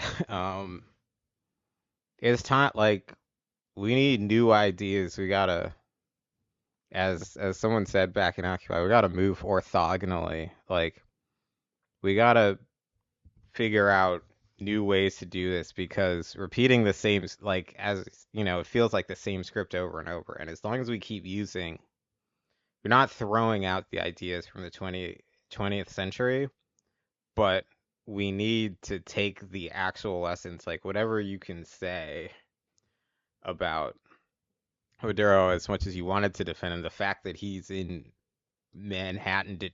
Brooklyn detention facility right now would prove that, that stage of the Bolivarian Revolution did not succeed. These revolutions failed, and, I think we should also acknowledge that revolutions are one of the hardest things to do in humanity, and that's why there's, really only a handful of them that anyone remembers and or that ever succeed because, of the task in front of us. But this is exactly, why, like, it's so easy. Like, part of the problem with liberalism is it imagines a disengagement point. It imagines this idea that, like, there should be a point where I shouldn't have to pay attention to this, and I just want to get to that point. Um, and I'm entitled to get to that point. And the idea of like creating, not just we should and we want to and we have the right to as humans, create the future we want, but we really have to. We don't have a choice. I mean, the fact that, we're doing another war for oil as as we're barreling towards 3 degrees Celsius, we're locked in on 3 degrees Celsius. Oh Like, God, yeah. that in and of itself should, demonstrate how fucking dire the situation. And the idea of just getting, the left needs to shut up and just vote for the Demo, and we just need to get another Democrat in. And I guarantee you, basically every single Democrat that's going to be running is not going to argue for anything else. And there's a point where, you know, like, I mean, I guess I'm on the hook because I'm paying for it, but like, with my tax dollars, but like, we got to stop this internalized idea that like this is the left's fault because, we didn't vote for Democrats hard enough or whatever. Like, that's not, we really got, it takes so much to get that out of your brain to allow you to start thinking actual thoughts. And, the point of this podcast, I've always seen it, is to help people to do that. And like in a situation like this, it's even more necessary because this is not tenable, and there are like the current reality is not tenable, and there are not any ideas that the ruling class has cooked up that are any better. So we really have to thinking outside the box. Think outside the shipping container, I guess.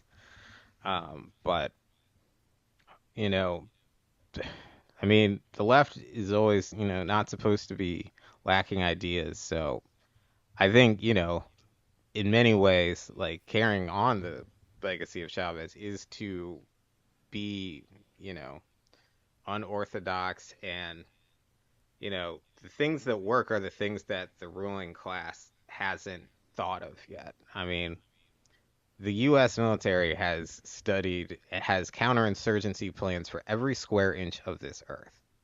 You can best believe, especially here. But there is actually no reason why any group of people anywhere can't change world history. That sounds, optimistic, but we don't really have a choice, except to be. I don't feel like I have a choice if I want to keep living other than to be optimistic for the future. And to continue to do that, like I realize and that like I have to go back to putting more of myself into creating that future that I want to live in. So I think that, everyone who pays attention to the state of the world um, needs to think about it that way. Yeah, uh that's a good note. That's a good note. Like um in the meantime, I would advise people to not look at threads. It is insufferable. Um I also do think, and this is yeah, probably like my closing thought. Um as things move forward, um in terms of where you get your information, if you're living in the US, your primary responsibility to not just to the entire world, to all of humanity, is um is to take a principled stance against US militarism, US military intervention, US imperialism. That is, I think, the basic obligation uh of every leftist, of every US national living in the US. That is your primary obligation to humanity, to rein in this empire, because this empire is one of the greatest threats to humanity and because of the destruction it brings. So I think it's important for people to be very, very clear of that and stand firmly in that. And, because Trump has already bombed 7 countries. So, like, there will be, like, another country that the U.S. wants to bomb. And it's important to keep in mind that firm position and be prepared for arguments about this group of people are very bad, or like this regime, this government's really bad. Like, U.S. military intervention is to save them. Like, no. Again, you can have bad rulers. You can have not so bad rulers. You can have progressive rulers. It doesn't matter. When the U.S. military intervention and that empire comes in, like it doesn't bring peace. It doesn't bring stability. It doesn't bring like all the goodies. The track record has shown that the U.S. war machine just brings more destruction, and it is the obligation of every U.S. taxpayer to do what you can within the belly of the beast to rein that in, for the good of the planet, so that we can actually have a prosperous future. And in the meantime, to save yourself, to protect your mental health, I would advise, like, be very wary of Threads, because, like, I was just looking on Threads, and I kind of think, like, some of the pro intervention stuff on social media, I wouldn't be surprised if some of it are from bots, or maybe it's probably from people not even living in the U.S. or living in Venezuela, because we're at the point where, like, there's all this, like, weird AI slop and random shit where it's like it could just be some person in, like, I don't know, like Bangladesh or somewhere, like, being paid pennies on the dollar to write a bunch of shit to stoke tension and anger and mislead people. Like, so be very careful where you get your information, and also what you see on social media, because, like, like, there are some Venezuelans who, like, support Maduro despite his flaws. Like, there are some who probably would rather have Maduro in power than deal with the consequence of U.S. military intervention, because that is also kind of being left out. That, like, there are people who are opposing this intervention, and that'll be my final thought. Yeah, I All think right. my final thought is that it's the responsibility of every U.S. national, every U.S. taxpayer to take a principled stance against U.S. imperialism, no matter where it is, and to rein it in, and be prepared for the arguments for why U.S. imperialism is good, and be prepared for that, and to rebut it, because I'm telling you, man, it's the same fucking script all the time. So just hold firm in that position. Don't let, like, like, other arguments get in your way, because there have been worse leaders that the U.S. toppled, and the outcomes were much worse than that leader's record. So anyway, that was my final. Do you have anything else to say, Peter? Otherwise, No, we're all right. over 2 hours, I think so. We haven't recorded together in a long time, and Yeah. this is a pretty urgent podcast, so Nothing wrong with it. I'm happy yeah, to be out of the yeah, library so that we can go this long. and um, I think this topic warrants. Well, a lot of our topics warrant the length, but given this is, like, pretty fresh, having a long, in-depth podcast episode to talk about it, even flesh out to flesh out the disingenuous arguments, I think was, like, important for us to do. So anyway, glad we got that out of the way. Glad we talked about Nigeria, Africa, yada yada. Anyway, so go to realsankarahours.org, our website. That's where you can find all our good stuff, where you can find us. if you are listening to us on YouTube, subscribe to our YouTube channel and also click the bell notification icon to be notified of episodes. Um, I'm getting used to like how YouTube works, and honestly, YouTube is better than SoundCloud, especially for podcasts. So if you're listening to us on YouTube, the more people who subscribe and click the bell notification, that helps boost our reach on the internet. And if you're listening to us on other platforms, go to patreon.com/real Sankara Hours and become a patron. $5 a month gets you access to bonus episodes. Anything less than that, you're just a supporter of the podcast, but you don't get access to bonus episodes. Um, and yeah, realsankarahours.org. Pretty much like that's like the one-stop shop to find us. So yeah, you can subscribe, go to our Linktree, our Podbean.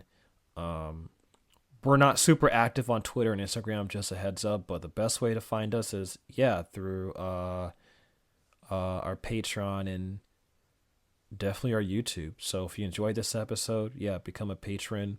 Or like I said, this is totally for free. You can just subscribe to our YouTube channel and again click the bell notification icon for future episodes. That helps us as well. Helps us as well expand our reach and all that fun stuff. Anyway, let's close out. Keep the faith. Stay dangerous. All right, peace out. See ya.